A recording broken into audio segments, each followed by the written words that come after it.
நம் முன்னோர்கள் நமக்கு அளித்த கொடை. அந்த மூளைகளை கொண்டு நம் நோய்களை நாம் எவ்வாறு கட்டுக்குள் வைத்திருக்கலாம் என்பதை பற்றி நம்மிடையே பேச வருகிறார் டாக்டர் கௌதமன் அவர்கள். நம் வீடியோலிவா நிகழ்ச்சியின் அடுத்த பகுதியாக வரவிருப்பது பல்லாண்டு வாழ்ந்திட.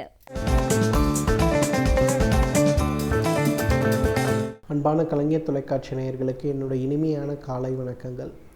இன்றைக்கி நம்ம பார்க்கக்கூடிய தாவரத்துடைய பெயர் சீமை அகத்தி அப்படின்னு சொல்லக்கூடிய ஒரு புதர்ச்செடி வகை தாவரம். பொதுவாகவே நம்ம நிறைய இடங்களில் பார்த்துருக்கலாம்.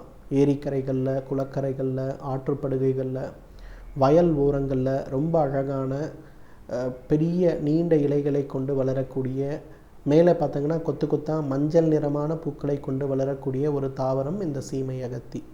இந்த சீமை அகத்தியை பொறுத்தவரையிலும் பார்த்திங்கன்னா இன்றைக்கு தோல் சம்பந்தப்பட்ட நோய்களுக்கு ஒரு மிகச்சிறந்த மருந்து அப்படின்னு சொல்லலாம். தோல் சம்பந்தப்பட்ட நோய்கள்னு சொல்லும்போது குறிப்பாக சோரியாசஸ் அப்படின்னு சொல்லக்கூடிய தோல் நோய், அதே போல் ஸ்கேல்ப் சோரியாசஸ் அப்படின்னு சொல்லக்கூடிய நோய், அதாவது தலையில் மட்டும் அரிப்புகள் அதிகமாக இருக்கும், நிறைய செதிலாக கொட்டுவது போல் இருக்கும், உடலில் எங்கேயுமே இதோட பாதிப்புகள் மிகப்பெரிய அளவில் இருக்கிறத நம்ம பார்க்க முடியாது. அதே போல் அல்சரேட்டிவ் டெர்மடைட்டிஸ்ன்னு சொல்லக்கூடிய ஒரு தோல் நோய், வெறும் பாதங்களில் அதே போல் உள்ளங்கைகளில் மட்டும் அரிப்பு இருக்கும், தோள்கள் கத்தியை கொண்டு வெட்டியது போல் வெடிப்புத்தன்மையோடு இருக்கும், சில நேரங்களில் அந்த இடத்திலிருந்து இரத்தமோ சீழோ வருவதை நம்ம பார்க்கலாம். ஸோ இந்த நோய்களை குணப்படுத்தக்கூடிய மிகச்சிறந்த மருந்து இந்த சீமை அகத்தி. சீமை அகத்தியோடைய இலைகள் பார்த்திங்கன்னா பார்ப்பதற்கு நம்மளுடைய வாழை இலை போலவே பெரியதாக தோற்றத்தோடு இருக்கும். அந்த இலையை நன்றாக அரைத்து அதில் இருக்கக்கூடிய காம்புகளை எடுத்து விட்டு மீதி இருக்கக்கூடிய இலைகளை நன்றாக அரைத்து இந்த மாதிரி பிரச்சனை இருக்கக்கூடிய இடங்கள், உதாரணத்துக்கு உள்ளங்கை, உள்ளங்கால் அல்லது தலைப்பகுதி, இந்த பகுதிகள்லாம் ஒரு பேக் மாதிரி போட்டு தினசரி ஒரு 1 மணி நேரம் வைத்து அதன் பிறகு வெந்நீரில் குளிக்க செய்யணும். இதை செய்யும்போது பார்த்திங்கன்னா மிக வேகமாக அந்த இடங்களில் இருக்கக்கூடிய அந்த தோல் நோய்கள் வேகமாக குறையிறத பார்க்கலாம். இரண்டாவது, இன்றைக்கு அட்டிகேரியா அப்படின்னு சொல்லக்கூடிய ஒரு பிரச்சனை. அதாவது மாலை நேரம் ஆகும்போது உடம்பில் சில இடங்களில் ஏதோ முள் வைத்து சுள்ளுன்னு குத்தியது போல் இருக்கும். அந்த இடங்கள் என்ன குத்துது அப்படின்னு நம்ம தடவிட்டோம்னா உடனே பார்த்திங்கன்னா அந்த இடம்லாம் பெருசாக வீக்கமாயிரும். வீக்கமான உடனே இரவு ஒரு 10-11 மணிக்கு பார்த்திங்கன்னா அந்த இடங்கள் ஒன்றுமே இல்லாமல் சாதாரணமாக இருக்கும். இதற்கு அட்டிகேரியான்னு பேர். இந்த மாதிரி ஏற்படுகின்ற அர்டிகேரியா சம்பந்தப்பட்ட தொந்தரவுகள் குறிப்பாக பார்த்திங்கன்னா இந்த ஆவணி, புரட்டாசி, ஐப்பசி மாதங்களில் மிக மிக அதிகமாக இருக்கிறத நம்ம பார்க்கலாம். நிறைய பேர் இந்த மாதிரி ஏற்படும் போது என்ன பண்ணுறாங்கன்னா அதுக்கு ஆன்டிஹிஸ்டமின் சொல்லக்கூடிய மாத்திரைகளை உட்கொள்கிறாங்க. ஆனால் அது நிரந்தர நோயாக மாறுவதற்கு உதவி செஞ்சு விடுறது. அப்போ பார்த்திங்கன்னா குறிப்பிட்ட காலத்தில் மட்டும் ஏற்பட்டு கொண்டிருந்த அர்டிகேரியா நோய் வருடம் முழுவதும் ஏற்படுவதற்கு இந்த ஆன்டிஹிஸ்டமின் ஒரு காரணமாக இருக்கிறது. இதை குணப்படுத்தக்கூடிய சக்தி இந்த சீமை அகத்திக்கு உண்டு. சீமை அகத்தியிலிருந்து அரைத்து எடுக்கக்கூடிய இலை கல்கம் ஒரு நெல்லிக்காய் அளவு எடுத்து காலை வெறும் வயிற்றில் அதை சாப்பிட வேண்டும். அதே போல் அந்த சீமை அகத்தியை அரைத்து எடுக்கக்கூடிய அந்த ஒரு பேஸ்ட்டை தலை முதல் உச்சந்தலை முதல் உள்ளங்கால் வரை தடவி ஒரு 5 நிமிடம் அல்லது 15 நிமிடம் ஊற வைத்து விட வேண்டும்.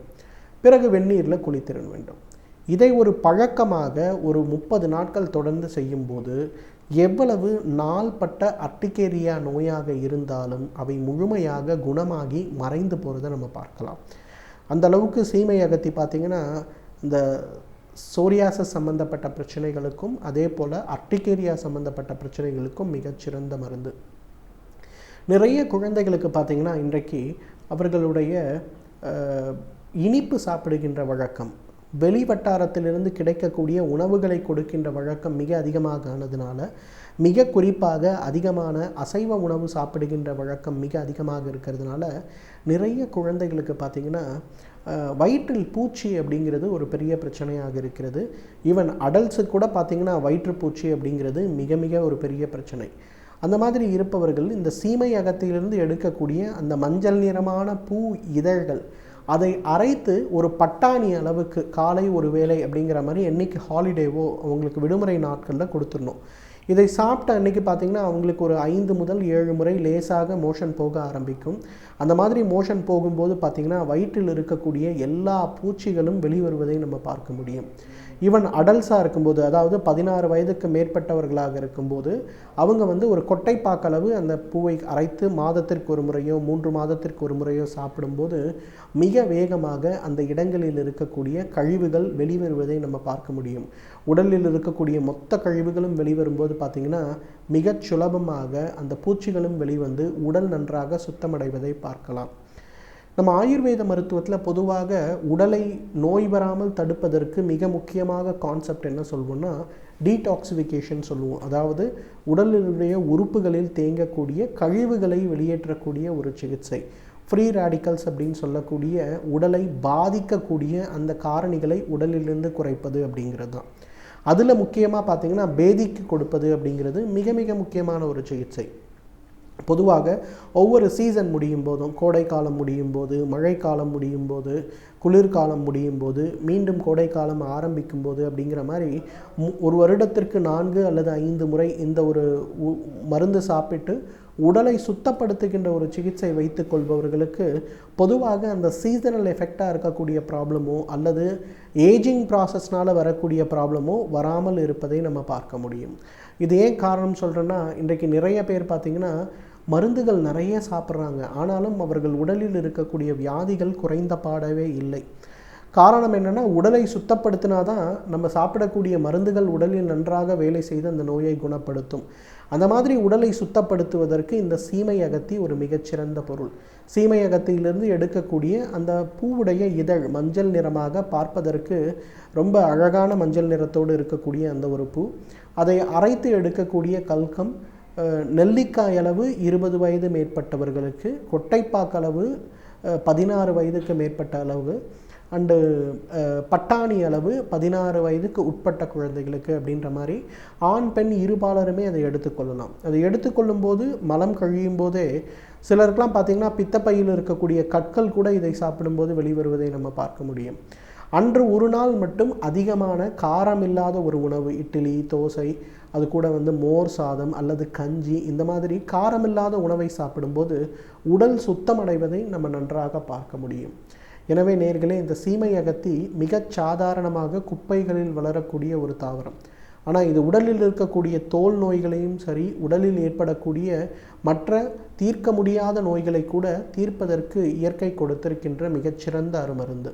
தகுந்த மருத்துவ ஆலோசனையின் பெயரில் சரியான முறைப்படி உபயோகப்படுத்தினோமேயானால் நம்மாலும் பல்லாண்டு காலம் ஆரோக்கியமாக வாழ்ந்திட முடியும். நாம் வாழும் சமூகம் என்பது நன்மைகளையும் தீமைகளையும் உள்ளடக்கியவை. இவற்றில் நன்மை எவை, தீமை எவை என்பதை பற்றி நாம் அறிந்திருப்பது மிகவும் அவசியம் என்கிறார் மனுஷபுத்திரன் அவர்கள். நம் வீடியோ நிகழ்ச்சியின் அடுத்த பகுதியாக வரவிருப்பது தீதும் நன்றும்.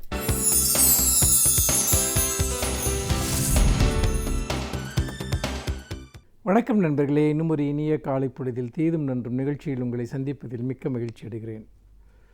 பொதுவாக வேலைக்கு செல்லக்கூடிய பெற்றோர்கள் அல்லது குழந்தைகளை பள்ளிக்கு அனுப்பக்கூடிய பெற்றோர்கள், இவர்களுடைய காலை பொழுதுகள் என்பது மிக மிக நெருக்கடியானது என்பதில் எந்த விதமான சந்தேகமும் கிடையாது. நிறைய வீடுகளில் இந்த காலை பொழுது என்பது குறிப்பாக அந்த 6 மணியிலிருந்து அந்த 8 மணிக்கு இடைப்பட்ட அந்த காலம் என்பது மிகவும் ஒரு மிகப்பெரிய ஒரு போர்க்களம் போல இருப்பதை நம்மால் பார்க்க முடிகிறது. ஏனென்றால் குழந்தைகளை எழுப்பி அவர்களை பள்ளிக்கு தயார் செய்து அவர்களை அனுப்புவது என்பது ஒரு பெற்றோருக்கு ஒரு மிகப்பெரிய ஒரு போராட்டமாக இருந்து விடுவதை நாம் பார்க்கிறோம்.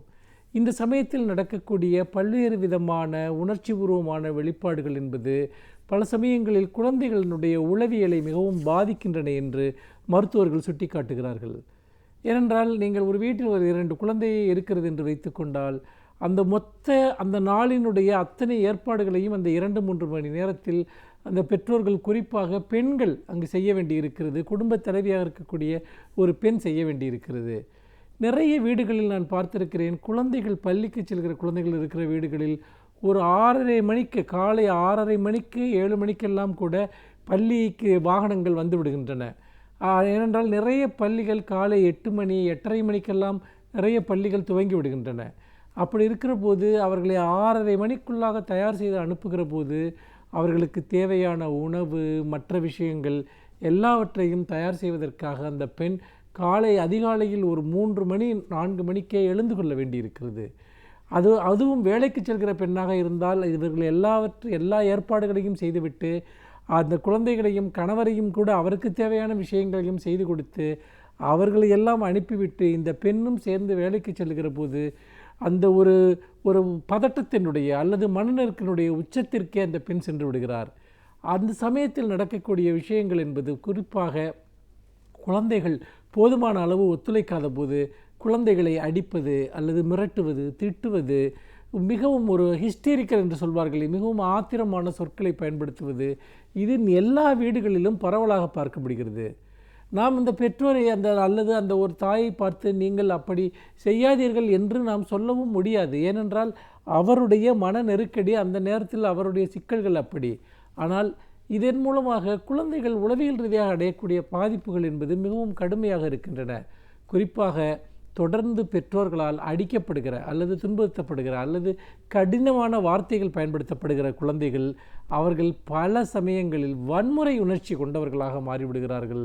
பிறர் மீது ஒரு விதமான விரோதம் கொண்டவர்களாக மாறிவிடுகிறார்கள். அவர்களுக்கு படிப்பு சார்ந்த குறைபாடுகள் இருக்கின்றன. அதே போல் விளையாட்டுகளில் அவர்கள் ஆர்வமற்றவர்களாக மாறிவிடுகிறார்கள்.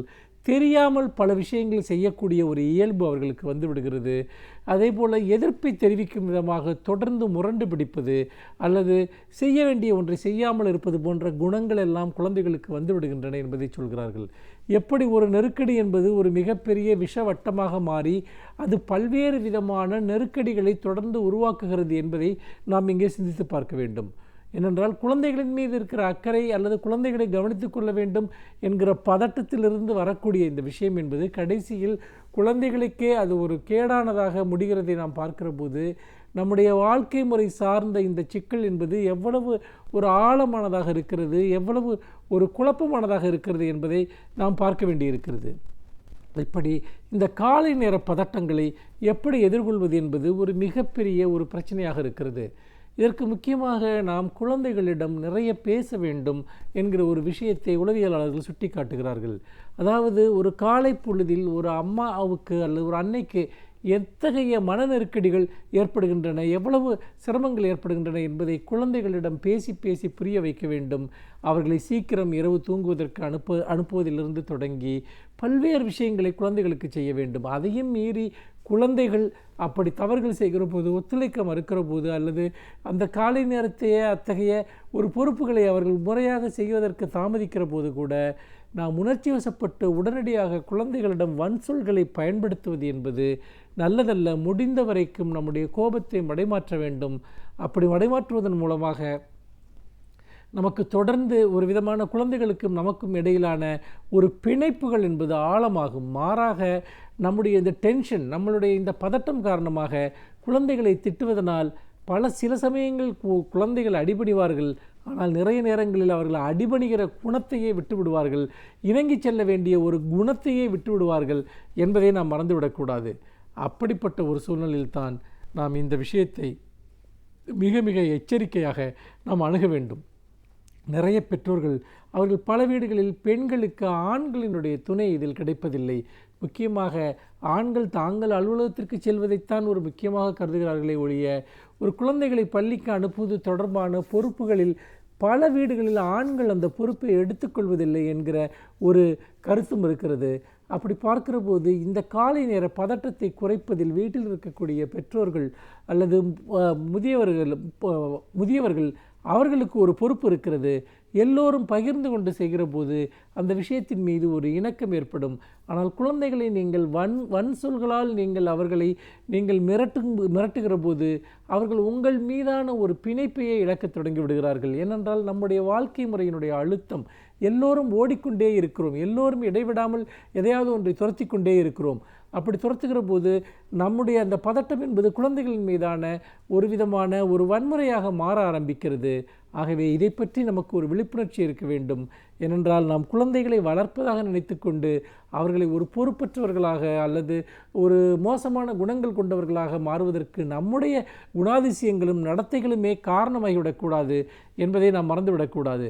இதில் முக்கியமாக நாம் கவனிக்க வேண்டிய ஒரு விஷயம் இருக்கிறது. என்னவென்றால் இது குழந்தைகளோடு இருக்கக்கூடிய உறவில் மட்டுமல்ல, நம்முடைய ஒரு பதட்டம் காரணமாக, வேலை நெருக்கடி காரணமாக நாம் சுடு சொற்களை வளர்ந்தவர்கள் கூட, உதாரணமாக கணவன் மனைவிகள் கூட அடிக்கடி பரிமாறிக்கொள்கிறார்கள். அப்படி அடிக்கடி பரிமாறிக்கொள்வதன் மூலமாக அவர்களுடைய உறவிலேயே ஒரு விரிசல் ஏற்பட ஆரம்பித்து விடுகிறது என்பதையும் கூட உளவியலாளர்கள் சுட்டிக்காட்டுகிறார்கள். இது எல்லாமே நம்முடைய சொற்கள், செயல்களின் மீது நமக்கு ஒரு கட்டுப்பாடு இருக்க வேண்டும். கோபம் வருவது என்பது இயற்கை, ஆத்திரம் வருவது என்பது இயற்கை, உணர்ச்சி வசப்படுவது என்பது இயற்கை.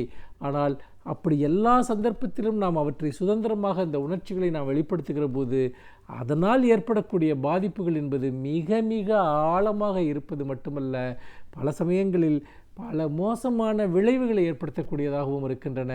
அந்த வகையில் காலை நேர பதட்டங்களை குறைப்பதற்கு நாம் முன்னேற்பாடுகளை செய்வது, குழந்தைகளை ஒரு நேரம் நாம் திட்டிவிட்டாலோ அடித்து விட்டாலோ அவர்களை ஆறுதல் படுத்துவதற்காக, அவர்களை நாம் அப்படி நடத்தவில்லை என்று அவர்களை உணரச் செய்வதற்காக அவர்களுக்கான நேரத்தை நாம் ஒதுக்குவது, அவர்கள் வெளியே அழைத்துச் செல்வது, அவர்களிடம் நம்முடைய முழுமையான அன்பை காட்டுவது, இதற்கெல்லாம் நாம் நேரத்தை கண்டிப்பாக ஒதுக்க வேண்டும். அப்படி ஒதுக்கினால் மட்டும்தான் குழந்தைகள் ஆழமான மனரீதியான காயங்கள் இல்லாமல் வளர்வார்கள். இல்லாவிட்டால் இந்த வன்முறை உணர்ச்சியை தங்கள் சொந்த பெற்றோரிடமிருந்தே கற்றுக்கொண்டு ஒரு மோசமான குடிமக்களாகத்தான் அவர்கள் வளர்வார்கள் என்பதில் எந்தவிதமான சந்தேகமும் இல்லை என்று சொல்லி மீண்டும் இன்னும் ஒரு புதிய சிந்தனையோடு உங்களை சந்திக்கிறேன். நன்றி, வணக்கம். பல்வேறு துறைகளை சார்ந்த பிரபலங்கள் அவர்களுடைய அனுபவங்களை நம்முடன் பகிர்ந்து கொள்ளும் போது அது நமக்கு சிறந்த தூண்டுகோலாக அமைகின்றது. அந்த வகையில் இன்றைய சிறப்பு விருந்தினர் யார் என்பதை பற்றியும் அவர்கள் என்ன செய்திகளை நம்முடன் பகிர்ந்து கொள்ளப் போகிறார் என்பதையும் பார்க்கலாம். நம் வீடியோலை நிகழ்ச்சியின் அடுத்த பகுதியாக வரவிருப்பது சிறப்பு விருந்தினர் பகுதி.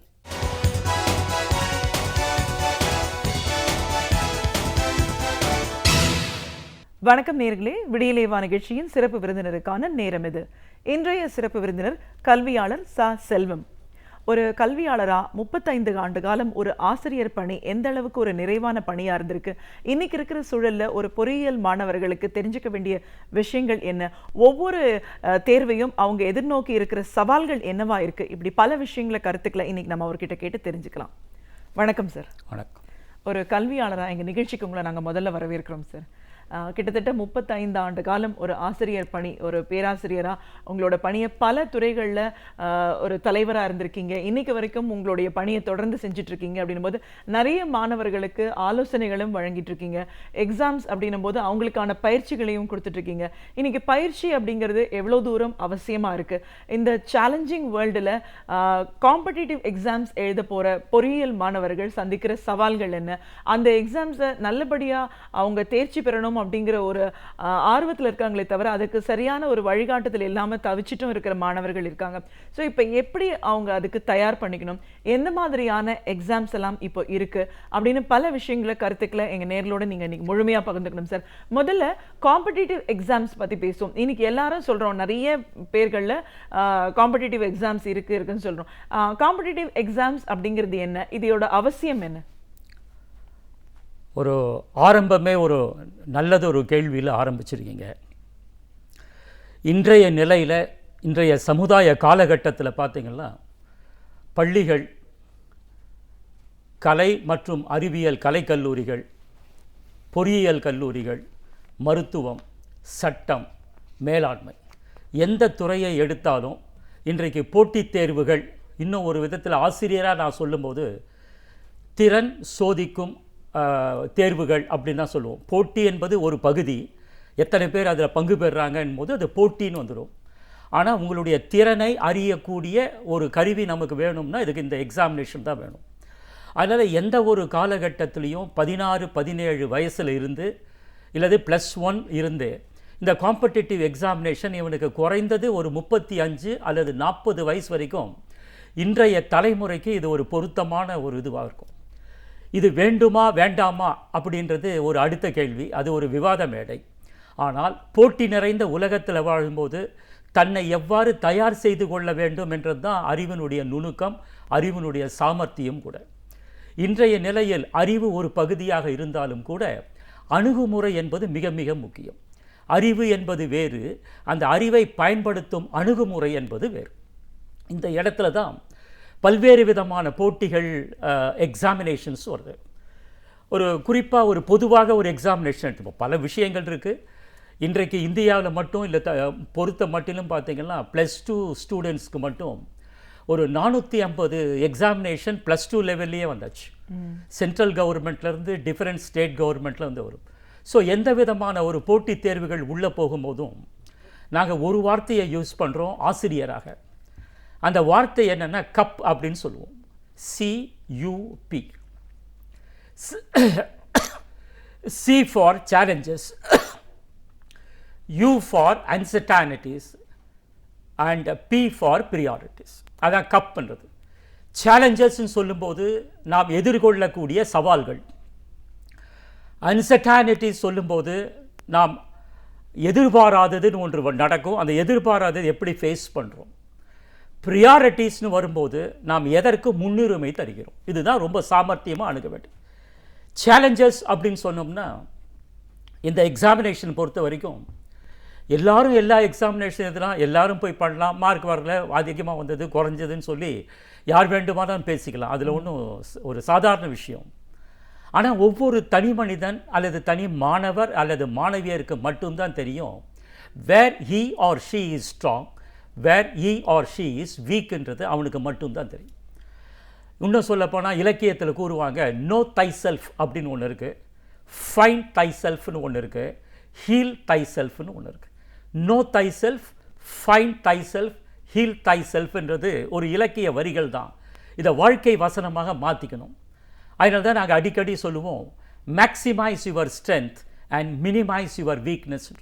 உன்னுடைய பலங்கள் என்னவோ அதை அதிகப்படுத்தணும், உன்னுடைய பலவீனங்கள் என்னவோ அதை குறைக்க கற்றுக்கணும். அதுதான் முதல்ல காம்படிட்டிவ் எக்ஸாமினேஷனில் நீங்கள் ஃபேஸ் பண்ணும்போது உங்களுக்கு எதிர்க்க இருக்கக்கூடிய சவால். சவால்கள் சொல்லும்போது சமுதாயத்தில் இருக்க சவால்கள் முக்கியம் கிடையாது, அது ஒரு தனி மனிதனுடைய சவால். தனி மனிதனுடைய சவால்கள் சொல்லும்போது உங்களுடைய reading habits, the power of comprehension, the power of listening, the power of observation, the power of retention, the power of memory என்று பல பல பல ஏரியாக்கள். எல்லாமே எல்லாருக்கும் கிடைக்குமா அப்படின்றது சொல்ல முடியாது, ஆனால் இதையெல்லாம் பார்க்க தெரியும். அதை தான் நார்மலாக நாங்கள் விளக்கும் போது என்ன சொல்லுவோன்னா, பார்ப்பது, பார்ப்பதை படிப்பது, படித்ததை பராமரிப்பது, பராமரித்ததை பாதுகாப்பது, பாதுகாத்ததை பரிமாறுவது. இந்த 5 பா ரொம்ப ரொம்ப முக்கியம். இதை எல்லாரும் தயவு செய்து மாணவர்கள் இந்த ஹேபிட்டில் போக தெரியணும். ஒன்று. இரண்டாவது, இந்த +1 +2 லெவலில் இன்னும் ஹையர் லெவலில் போனாலும் சரி, இவங்களுக்கு நான் இப்போவே இந்த நிகழ்ச்சி மூலமாக நான் அறிவுரை கூறுவது என்னவென்றால், மல்டிபிள் இன்டெலிஜென்ஸ் அப்படின்னு ஒரு பெரிய டெஸ்ட்டே இருக்குது. ஹார்வர்ட் கார்ட்னர் மல்டிபிள் இன்டெலிஜென்ஸ் ஒரு பெரிய தியரி. அது இதை +1 +2 டிகிரி படிக்கக்கூடிய மாணவர்களாக இந்த புத்தகத்தை வாசித்து பார்க்கணும். அதில் பார்த்தீங்கன்னா வெர்பல் இன்டெலிஜென்ஸ்னு இருக்கும், லிங்குவிஸ்டிக்ஸ்னு தனியாக இருக்கும், லாஜிக்கல் அல்லது மேத்தமேட்டிக்கல் அப்படின்னு இருக்கும். இப்படி 9 வகையான இன்டெலிஜென்ஸை பிரிப்பாங்க. எதற்காக இதையெல்லாம் படித்து தெரிஞ்சுக்கணும் அப்படின்னா, ஒவ்வொருத்தருடைய இன்டெலிஜென்ஸுக்கு தகுந்த மாதிரி தான் ஒவ்வொருத்தர் ஒவ்வொரு தொழிலில் பிரகாசிக்க முடியும். இது ஒரு பொதுவான ஒரு நியதி. அது நான் இப்படி இருக்கேன் சார் என்னால் முடியாதா அப்படின்னு யாராவது கேள்வி கேட்டால் அதுக்கு பதில் சொல்ல முடியாது. ஒரு ஜென்ரல் ட்ரெய்ட்ஸ்னு ஒன்று எஜுகேஷனில் ஃபாலோ பண்ணும்போது இன்டெலிஜென்ஸ். இப்போ மூன்றாவது அந்த பாயிண்டில் என்ன தெரியணும் அப்படின்னா, இப்போ ஃபார் எக்ஸாம்பிள் ஐஐடிக்கு ஒரு குழந்தை ப்ரிப்பேர் பண்ணுறதா மாதிரி வச்சுங்க, IIT and IT followed by other institutes வரும். அந்த ஃபாலோ பண்ணும்போது பல பேர் 8 லட்சம் பேர், 9 லட்சம் பேர், 10 லட்சம் பேர் கூட எழுதுவாங்க. பல பேர் மிஸ் பண்ணுற பாயிண்ட்ஸ் என்ன அப்படின்னா, தனக்கு தெரிந்ததையே படித்து நான் இதை செஞ்சுட்டேன், இது ரொம்ப ஈஸியாக இருக்குது, இது ரொம்ப ஈஸியாக இருக்குதுன்னு சொல்லிட்டு ஒரு செல்ஃப் கான்ஃபிடென்ஸை வளர்த்துப்பாங்க. உலகம் தெரியாமையே ஒரு செல்ஃப் கான்ஃபிடென்ஸ் வளர்ப்பாங்க. அதனால் அவங்களுக்கு நான் சொல்லக்கூடிய முக்கியமான பாயிண்ட் என்னென்னா, எஜுகேஷன் சொல்லணும்னா, இப்போ ஐஐடி எக்ஸாமினேஷன் வச்சுங்களேன், இது இந்தியாவில் இருக்கிறவங்களும் எழுதுவாங்க, ஃபாரினில் இருக்கிற ஸ்டூடெண்ட்ஸும் எழுதுவாங்க. அப்போ உடனடியாக நம்மளுடைய ப்ரெசன்ஸ் ஆஃப் மைண்ட் எப்படி வரணும்னா, இந்த எக்ஸாமினேஷனுடைய கொஸ்டின் ஒரு போர்டை நம்பி இருக்காது, ஒரு போர்டை டிபெண்ட் பண்ணி இருக்காது. State board, central board, ICSE, இந்த மாதிரி 9 விதமான போர்ட்ஸ் இருக்குது. உலக அளவில் இன்னமும் ஜாஸ்தி, ஆனால் எடுத்துக்கிற அளவுக்கு 9 விதமான போர்ட்ஸ் இருக்கும். இப்போ மேத்தமேட்டிக்ஸ் அப்படின்னா ஒரு 16லேருந்து 20 யூனிட், ஃபிசிக்ஸ் அப்படின்னா 23, 25 யூனிட், கெமிஸ்ட்ரி அப்படின்னா 22லேருந்து 25 யூனிட், பார்ப்பதற்கு ஃபிசிக்ஸு, கெமிஸ்ட்ரி, மேத்தமேட்டிக்ஸ் அப்படின்ற மாதிரி தெரியும். ஆனால் இதில் உள்ளுக்குள்ளே இருக்க கேள்விகள்லாம் எடுத்து பார்த்தீங்கன்னா 9 போர்டினுடைய சிலபஸ் மெர்ஜ் ஆகிருக்கும். இப்போ முதல் நிலையில் அவங்க பண்ண வேண்டியது 2 விதமான அனாலிசிஸ். என்ன அனாலிசிஸ் அப்படின்னா, ஒன்று ஒரு போர்டுக்கும் இன்னொரு போர்டுக்கும் இருக்கக்கூடிய கம்பேரிட்டிவ் அனாலிசிஸ். எந்தெந்த போர்டு, ஸ்டேட் போர்டில் நான் படிச்சிருக்கேன், அப்போது மற்ற போர்டில் என்னென்ன சிலபஸில் என்னென்ன யூனிட் இருக்குது அதை நான் படிக்கலை அப்படின்னு தெரியணும். அதுதான் நாங்கள் பிரிப்போம், இன்ட்ரா அண்ட் இன்டர்னு பிரிப்போம். இன்ட்ரா அப்படின்னா ஒரு யூனிட்டுக்குள்ளே இருக்கக்கூடிய வித்தியாசங்கள், இன்டர் அப்படின்னா டிஃப்ரெண்ட் போர்ட்ஸில் இருக்கக்கூடிய வித்தியாசங்கள். இதை முதல்ல ஒரு அதாவது ஐஐடியில் ஒரு ஹையஸ்ட் லெவல் ஆஃப் காம்படிஷன் சொல்கிறேன். அதுக்காக இதில் வரக்கூடிய இடத்துல இந்த குழந்தை முதல்ல தெரியணும், கம்பேரிட்டிவ் அனாலிசிஸ் ஃபஸ்ட். ரெண்டாவது, இதை மாணவர்களும் செய்யலாம், ஒரு குரூப் ஆஃப் மாணவர் ஒன்றா சேர்ந்தும் செய்யலாம், இல்லை பள்ளியில் இருக்கக்கூடிய கன்சர்ன் டீச்சர்ஸாகவும் செய்யலாம், இல்லை பியர் குரூப் லேர்னிங் சொல்லுவாங்க. அந்த மாதிரி ஏதோ ஒரு முறை, அணுகுமுறைக்கு 1000 அணுகுமுறை இருக்காது, இப்படித்தான் செய்ய வேண்டும்ன்றது கல்வியில் நியதி கிடையாது. அணுகுமுறை ரொம்ப ரொம்ப முக்கியம். அந்த methods, the preparation is very very important. அப்படி வரும்போது கம்பேரிட்டிவ் பண்ண உடனே அடுத்த ஏரியா கேப் அனாலிசிஸ் சொல்லுவோம். எது தெரியும் எது தெரியாது. இந்த கேப் அனாலிசிஸ் எனக்கு ஸ்டேட் போர்டில் இவ்வளோ சொல்லி கொடுத்துருக்காங்க, எனக்கு சென்ட்ரல் போர்டில் இவ்வளோ சொல்லி கொடுத்துருக்காங்க, எனக்கு ஐசிஐசிஐயில் இவ்வளோ சொல்லி கொடுத்துருக்காங்கன்னா அடுத்த போர்டோடு வரும்போது இதனுடைய கேப், இடைவெளி என்ன, இந்த இடைவெளியை தெரிஞ்சிட்டா தான் you will get a comprehensive syllabus. அதுதான் step number 1 to right to appear for the competitive examination. இதான் நம்பர் 1. நம்பர் 2, அதுலேயே நீங்கள் பார்த்தீங்களா, அடுத்த பாயிண்ட் மாதிரி வச்சாலும் சரி, அணுகுமுறையில் அப்ரோச் நம்பர் 2ன்னு வச்சாலும் சரி, இதை ரொம்ப அழகாக நாங்கள் எஜுகேஷனில் சொல்லுவோம். n is equivalent to 1 and r is equivalent to g அப்படின்னு ஒரு ஒரு கருத்தை வைப்போம். n is equivalent to 1 அப்படின்னு சொன்னால் ஒரு மனிதனுக்காக, ஒரு மாணவனுக்காக, ஒரு மாணவியருக்காக n is equivalent to 1. r is equivalent to g அப்படின்ற கான்செப்ட் அப்படின்னா, இன்றைக்கு இந்த உலகத்தில் டெக்னாலஜி ஓரியன்டில் resources are global in nature. Resources are global in nature. அது ஒரு ஆசிரியராக இருக்கலாம், அது ஒரு பியர் குரூப்பாக இருக்கலாம், அது ஒரு ஆன்லைன் கோச்சிங்காக இருக்கலாம், இல்லை ஸ்பெஷலைஸ்டு கோச்சிங் சென்டர்ஸாக இருக்கலாம். ஒவ்வொரு எக்ஸாமினேஷனுக்கும் ஒவ்வொரு விதமான சென்டர்ஸ், ஒவ்வொரு விதமான எல்லாருமே நல்லது தான் பண்ணுறாங்க. இந்த தலைமுறை நன்றாக வாழ வேண்டும், இந்த மாணவன் மாணவியர்கள் நன்றாக வாழ வேண்டும் என்றால் இவர்களை எப்படி மேலே தூக்குவது என்பது தான் எல்லாருடைய கருத்து, எல்லாருடைய குறிக்கோள். அதனால தான் n is equivalent to 1, r is equivalent to g அப்படின்றத முதல் தடவையில் அது வைக்கணும். இதுதான் first preparation for the competitive examination. ஒரு காம்படிட்டிவ் எக்ஸாம் அப்படிங்கிறது என்ன, எப்படி இருக்கும், அதை பற்றின ஒரு ஒரு ஒரு கிராஃபே கொடுத்துட்டீங்க, இது இப்படி இருக்கும் அப்படின்னு. இப்போது காம்படிட்டிவ் எக்ஸாமுக்கு ஃபேஸ் பண்ண போகிற மாணவர்கள் ஃபேஸ் பண்ணுற சேலஞ்சஸ் என்னவா இருக்குது, எப்படி இவங்க இதை கம்ப்ளீட் பண்ண முடியும்? அதாவது இந்த காம்படிட்டிவ் எக்ஸாமினேஷனை எப்படி கம்ப்ளீட் பண்ணுறது அப்படின்ற ஒரு கேள்வி. இதனுடைய மறைபொருள் எப்படி வெற்றி பெறுவது, கேள்வியை கொஞ்சம் ஒரு டீப் அனாலிசிஸில் போனோம்னா, காம்படிஷனில் போய் பங்கு பெறுவது யார் வேணாலும் செய்யலாம், பிடிக்குதோ இல்லையோ யார் வேணாலும் போய் பங்கு பெறலாம். ஒரு சில சந்தோஷங்கள் கூட இருக்கணும், பெற்றோர்களை சந்தோஷப்படுத்தலாம், ஆசிரியரை சந்தோஷப்படுத்தலாம், பள்ளியில் சந்தோஷப்படுத்தலாம். நான் இது ஐஐடி எக்ஸாம் எழுதினேன், நான் இது எழுதினேன், அது எழுதினேன்னு ஆர்கிடெக்சர் நாட்டா எக்ஸாமினேஷன் எழுதுன்னு பல பேர் சொல்லலாம். அது முக்கியம் கிடையாது. ஒரு போட்டியில் உள்ளே போகும்போது நீங்கள் நல்ல அழகான ஒரு வார்த்தையை பயன்படுத்துகிறீங்க. அந்த போட்டியில் பங்கு பெறுவது மட்டுமல்ல, வெற்றி பெறுவது எப்படி. இந்த இடத்துல தான் ஆசிரியர்களாக நாங்கள் இந்த டிப்ஸ் எல்லாருக்கும் பொருத்தம்னு சொல்ல முடியாது, ஒவ்வொருத்தரும் ஒவ்வொரு அணுகுமுறை பார்ப்பாங்க. நான் சொல்கிறது என்னென்னா, ஃபஸ்ட் இந்த ஒரு எக்ஸாமினேஷன் போகும்போது என்ன தெரியணும் அப்படின்னா, இதில் நாங்கள் ஒரு லாஜிக் ஒன்று கொண்டாடுறோம். ஒரு நிகழ்ச்சிக்காக நான் ஒரு சுருக்கமாக சொல்கிறேன், ஒருவேளை விரிவாக பின்னாடி பார்க்க முடிஞ்சால் பார்ப்போம். இந்த அல்காரிதம் சொல்கிறது GOSSAU 6 வார்த்தைகளில் இருக்கும். GOSSAU அப்படி தான் அந்த அல்காரிதத்தை வைப்போம். இதில் என்ன, இதை ரொம்ப சூட்சமம் தேவை. என்ன, நம்ம இதில் ஒலிம்பிக்கிலலாம் பேசுகிற மாதிரி ஓடுவது முக்கியம் இல்லை, ஓடி வெற்றி பெறுவது முக்கியம். அதனால் அதே மாதிரி இந்த இடத்துல ஒவ்வொரு இடத்துலையும் ஒரு அப்ரோச் இருக்குது. அது சைக்கலாஜிக்கல் அப்ரோச்சுன்னு சொல்லலாம், அதே நேரத்தில் எஜுகேஷனல் மெத்தடாலஜி அப்படின்னு சொல்லலாம். 2 வார்த்தைகளை எப்படி வேணால் பயன்படுத்திக்கலாம். அந்த இடத்துல நீங்கள் பார்க்கும்போது இந்த GOSSAUன்ற வார்த்தைகள் யூஸ் பண்ணுறோம். G ஃபார் கேதரிங், கேதரிங்க்கு ஒரு தொகுத்தல் அப்படின்ற மாதிரியும் வார்த்தையை வச்சுக்கலாம், கேதரிங். அடுத்து O வந்து ஆர்கனைசிங். எதை வேணால் படிக்கலாம், எல்லாரும் படிக்கலாம், சமுதாயத்தில் இருக்கவங்க அத்தனை பேரும் படிக்கலாம். ஒரு செய்தித்தாளிலேருந்து வாரப்பத்திரிகையிலேருந்து ஒரு நியூஸ் கேட்கறதுலேருந்து எல்லாத்தையும் எல்லாரும் படிக்கலாம், கேட்கலாம், எல்லாரும் பண்ணலாம். அது முக்கியமல்ல, படித்த விஷயங்களை ஆர்கனைஸ் பண்ண தெரியும். ஒரு சீராக எந்தெந்த விஷயங்கள் எதையோதையோடு சம்பந்தப்பட்டு வருகிறது அப்படின்றது தெளிவாக மனசில் புரியணும். ஏன்னா எல்லாத்தையும் படித்து மறந்துக்கிட்டே இருந்தால் இவனால் எஜுகேஷன் நிற்க முடியாது, எந்த ஒரு தேர்விலையும் உங்களால் வெற்றி பெற முடியாது. அதனால் கேதரிங் என்ற ஒரு வார்த்தையை பயன்படுத்துகிறோம். O ஃபார் ஆர்கனைசிங் அப்படின்ற ஒரு வார்த்தையை பயன்படுத்துகிறோம். தேர்ட் வந்து பார்த்தீங்கன்னா S ஃபார் ஸ்டோரிங். இது ரொம்ப முக்கியம். பெரியவங்களுக்கு வேணால் ஸ்டோரிங் தேவையில்லாமல் இருக்கலாம், ஏன்னா நம்ம பல்வேறு விதமான வேலைகள் இருக்கிறதுனால. ஆனால் 16, 17, 18, 20, 21 இந்த மாதிரி ஒரு யங்ஸ்டர்ஸ், இளைய தலைமுறை படிக்கக்கூடிய பசங்களுக்கு வந்து மெமரி ரொம்ப ரொம்ப ரொம்ப strong.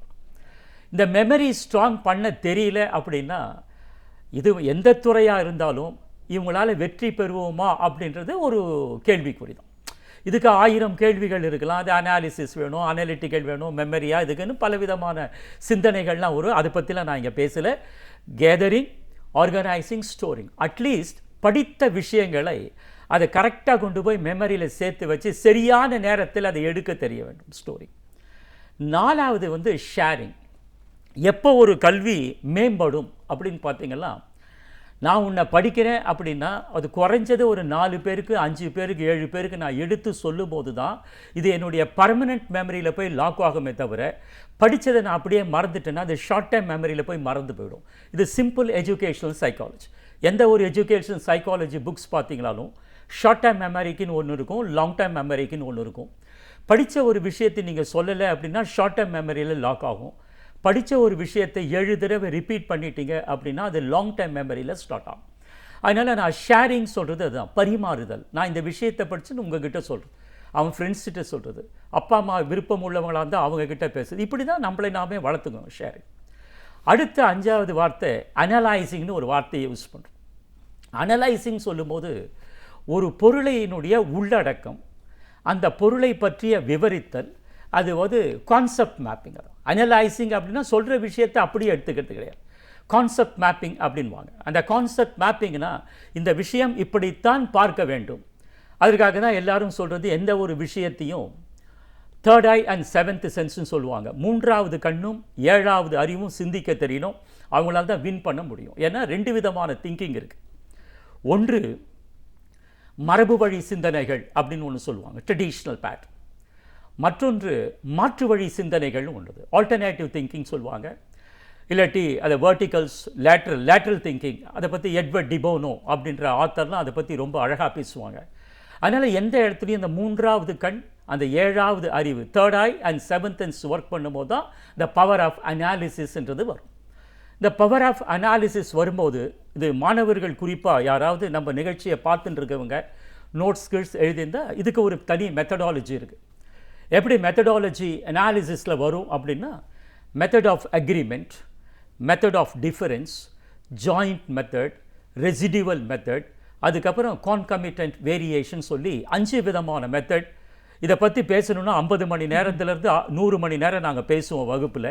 But method of agreement, method of difference, joint method, residual method, concomitant variation, இது போன்ற வார்த்தைகள், இது போன்ற அணுகுமுறைனா என்ன அப்படின்றத இப்போல்லாம் நெட்டு எக்கச்சக்கமாக வந்தாச்சு. இப்போல்லாம் விரல் நுனி கூட கிடையாது, நகத்தினுடைய நுனியில் நம்ம இன்ஃபர்மேஷன் வச்சுட்டு இருக்கவன் தான் நாளைய உலகத்தில் வெற்றி பெற முடியுமே தவிர, விரல் நுனிக்கு வந்தால் கூட என்னுடைய வெற்றி வாய்ப்பு தள்ளி போகுது. அந்த அளவுக்கு காம்படிஷன்.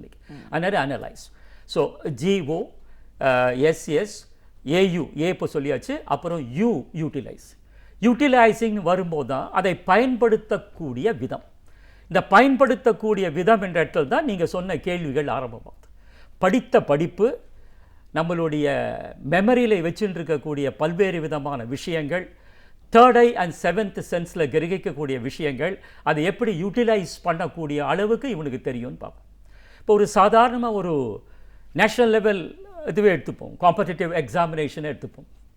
சரி, ஜேஇ அதுவே வச்சுப்போமே, அது ஒரு நேஷ்னல் லெவல், எல்லாரும் 8 லட்சம் பேர் 10 லட்சம் பேர் எழுதக்கூடியது. அதில் ஒரு சின்ன ஒரு எக்ஸாம்பிள் எடுத்து உங்களுக்கு சொல்கிறேன் புரியறதுக்காக. மேத்தமேட்டிக்ஸில் அதில் ஒரு யூனிட் எங்களுக்கு ப்ராபபிலிட்டின்னு ஒன்று இருக்குது, ஸ்டாட்டிஸ்டிக்ஸ்னு ஒன்று இருக்குது. பல பேர் இதில் ப்ரிப்பேர் பண்ணுறவங்க ஒரு சின்ன ஒரு உதாரணம் சொல்கிறேன். பல பேர் இதில் வெளியில் வந்து நிறைய பேர் பேசுவாங்க, மார்க் குறைஞ்சிடுச்சு, எதிர்பார்த்த கேள்வி வரல அப்படி இப்படின்னு. அதெல்லாம் ஒன்றுமே கிடையாது. ஒழுங்காக ப்ரிப்பேர் பண்ணியிருந்தால் எல்லாமே எதிர்பார்த்த கேள்வி தான். இந்த ஸ்டாட்டிஸ்டிக்ஸ் ப்ராபபிலிட்டியில் வரும்போது ஒரு சின்ன ஸ்டாட்டிஸ்டிக்ஸில் ஒரு இவ்வளோ தான் கேள்வி வரும். 4 ABCD அப்படி தான் கொடுத்துருப்பாங்க. இதில் இருக்க மாணவனுடைய க்ரியேட்டிவிட்டி, இந்த அனாலிட்டிக், தேர்ட் ஐ, அந்த 7th சென்ஸ் இல்லைன்னா இந்த கேள்வியை கோட்டை விட்டுருவான். நாங்கள் என்ன பண்ணுவோம், இந்த ஒரு ஸ்டாட்டிஸ்டிக்ஸில் chi-square டெஸ்ட்னு ஒன்று வரும். அதில் 2 விதமாக பார்ப்பாங்க. அப்படி தான் ப்ராப்ளம்ஸ் வருது. ஒரு chi-square எப்படி வரும் அப்படின்னா அசோசியேஷன் ஆஃப் ஆட்ரிபியூட்ஸ்ன்னு போடுவோம், அதாவது 2x2 மேட்ரிக்ஸ்ன்னு சொல்லுவோம். அதே நேரத்தில் மோர் தேன் 2x2 வரும்போது அது chi-square, எக்ஸ்டெண்டட் chi-squareன்னு சொல்கிறோம். நாங்கள் சின்னதாக தான் ஒரு கணக்கு தருவோம், 2x2ல் முடிச்சிடும். இந்த 2x2 கணக்கை பார்த்த உடனே அந்த உள்ளுக்குள்ளே இருக்க ஃபார்முலா இந்த நகத்தினுடைய நுனியில் வந்து இது மெமரியில் அப்படியே ஆப்ரேட் பண்ணணும். கேள்வி படிக்கும் போதே கால்குலேஷன் வரணும். ஏன்னா அங்கே எந்த கால்குலேட்டரும் எடுத்து முடியாது, வேறு எதுவும் கையில் எடுத்துன்னு போக முடியாது. அந்த 2x2ல் ஒரு கேள்வி வருது அப்படின்னா இம்மீடியட்டாக ஃப்ளாஷ் ஆகணும், AD - BC whole square divided by EFGH into K அப்படின்றது டக்குன்னு வந்தால் தான் இந்த கணக்கை வந்து அவனால் போடுது. இவன் 2x2, இது A, இது B, இது C, இது D, AD, இது BC ஹோல் ஸ்கொயர், அப்புறம் EFGH இப்படி கால்குலேட் பண்ணா அப்படின்னா டைமிங்கை போடும். அதனால் 30 செகண்ட்ஸ் ஆர் லெஸ் தென் 30 செகண்ட்ஸ்க்குள்ளே இந்த ஃபார்முலாவை உள்ள நகர்த்துறதுக்கு தெரியும். இதுக்கு இப்போ நிறைய புத்தகங்கள்லாம் வந்தாச்சு, நிறைய பேர் ஃபார்முலாஸுக்கே தனி புக்ஸ் வந்தாச்சு, கம்பேண்டியம் ஆஃப் மேத்தமேட்டிக்கல் ஈக்குவேஷன்ஸ்னு புக் வந்தாச்சு. இதையெல்லாம் படித்து நான் சொன்ன அந்த விரல் நுனியில் இல்லாமல் நகத்தினுடைய நுனிக்கு கொண்டு வரது தான் அந்த மெமரி பவர். இப்போ அது இல்லை அப்படின்னா இவன் அந்த 30 செகண்ட்ஸ் கொஸ்டினை 1.5 நிமிஷம் எழுதுவான். அப்போ போச்சு. மொத்தமாகவே ஆஸ் ஆன் டேட்டுக்கு வந்து 90 கேள்வி, 90 × 4 360 இப்படி தான் கேள்வியினுடைய அடிப்படை. அடுத்த வருஷம் வரும்போது ஒரு சில மாற்றங்கள் வரலாம், வரக்கூடும் அப்படின்றது ஒரு எதிர்பார்ப்பு. அதனால் இதெல்லாம் இவனுக்கு தெரியாமல் போடும். அதே மாதிரி ப்ராபபிலிட்டின்னு வரும்போது இதே மாதிரி தான், இதே மாதிரி ப்ராப்ளம். மேத்தமேட்டிக்ஸ் எடுத்தாலும் சரி, ஃபிசிக்ஸ் எடுத்தாலும் சரி, கெமிஸ்ட்ரி எடுத்தாலும் சரி, ஒவ்வொரு இடத்துலையும் இந்த சின்ன சின்ன விஷயங்கள் ரொம்ப கவனமாக பிடிக்கும். அதே நேரத்தில் அடுத்த கேள்விகள் வரும், எக்ஸ்டெண்டட் chi-squareல போடுவான்.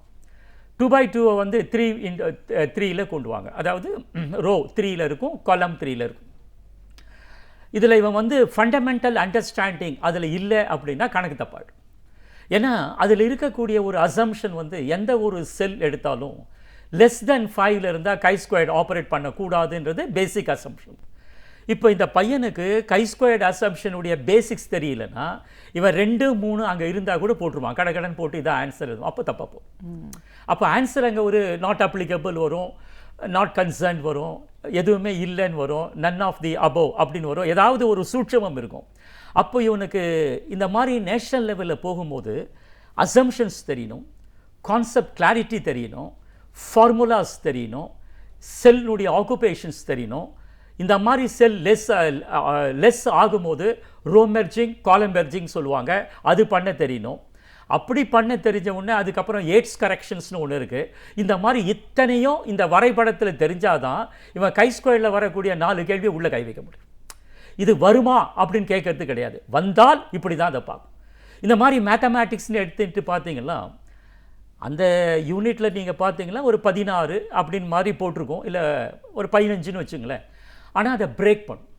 15 யூனிட்டை பிரேக் பண்ணால் எங்களுடைய ஆசிரியர்களாக மேத்தமேட்டிக்ஸ் அதை பிரேக் பண்ணும்போது நாங்கள் பல குழந்தைகளுக்கு பல பள்ளிகளில் நாங்கள் பிரேக் பண்ணி தான் சொல்லி கொடுத்துட்டுருக்கோம். பிரேக் பண்ணும்போது இதை 45 பிரிவுகளாக பிரித்து தான் இவங்களுக்கு நாங்கள் கொடுக்குறோம்.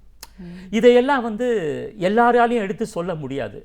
அதனால் ஐஐடிக்கெல்லாம் ப்ரிப்பேர் பண்ணும்போது நீங்கள் பார்த்தீங்கன்னா 10th ஸ்டாண்டர்ட் முடித்த பிறகு, எதுக்காக அந்த 10th ஸ்டாண்டர்ட் சொல்கிறேன் அப்படின்னா, இவனுடைய பேஸ் அப்போதான் என்னன்னு தெரியணும். எவ்வளோ மேத்தமேட்டிக்ஸ், ஃபிசிக்ஸ், இதில் இவன் ஸ்ட்ராங்குன்றது இவனுக்கே புரியும். அப்புறம் தான் அந்த ப்ரிப்பரேஷன்.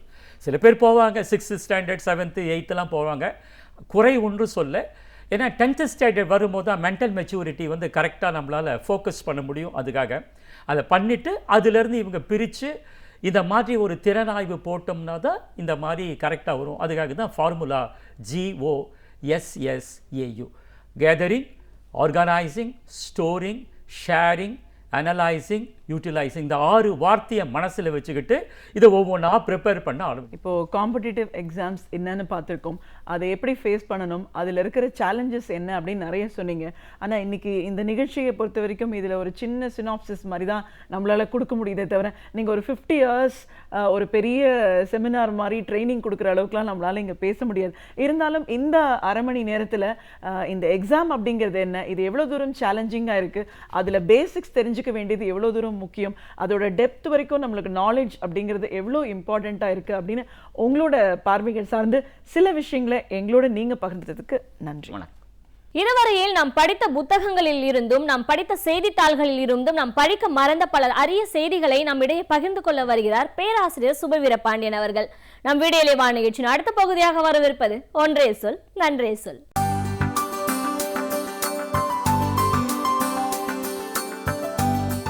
அனைவருக்கும் என் அன்பு வணக்கம். சங்க இலக்கிய புலவர்கள் அல்லது பொதுவாக புலவர்கள் என்று சொன்னாலே அவர்கள் துதி பாடுகிறவர்கள், மன்னனை பாராட்டி பரிசில் பெறுகிறவர்கள் என்கிற எண்ணம்தான் இன்றைக்கும் பலரிடத்திலே இருக்கிறது. புலவர்கள் பலர் மன்னனிடம் பாடல்களை பாடி பரிசில்களை பெற்று சென்றார்கள் என்பதும், புலவர்கள் பலருடைய வாழ்க்கை வறுமையிலே தான் இருந்தது என்பதும் உண்மைதான். ஆனால் அத்தனை புலவர்களும் வெறும் காசுக்காக, பணத்துக்காக, பரிசில்களுக்காக மட்டுமே பாடியவர்கள் என்று ஒரு நாளும் சொல்ல முடியாது. பழைய தமிழ் புலவர்களினுடைய அவை என்பது ஓர் அறிவார்ந்த அவையாக இருந்திருக்கிறது.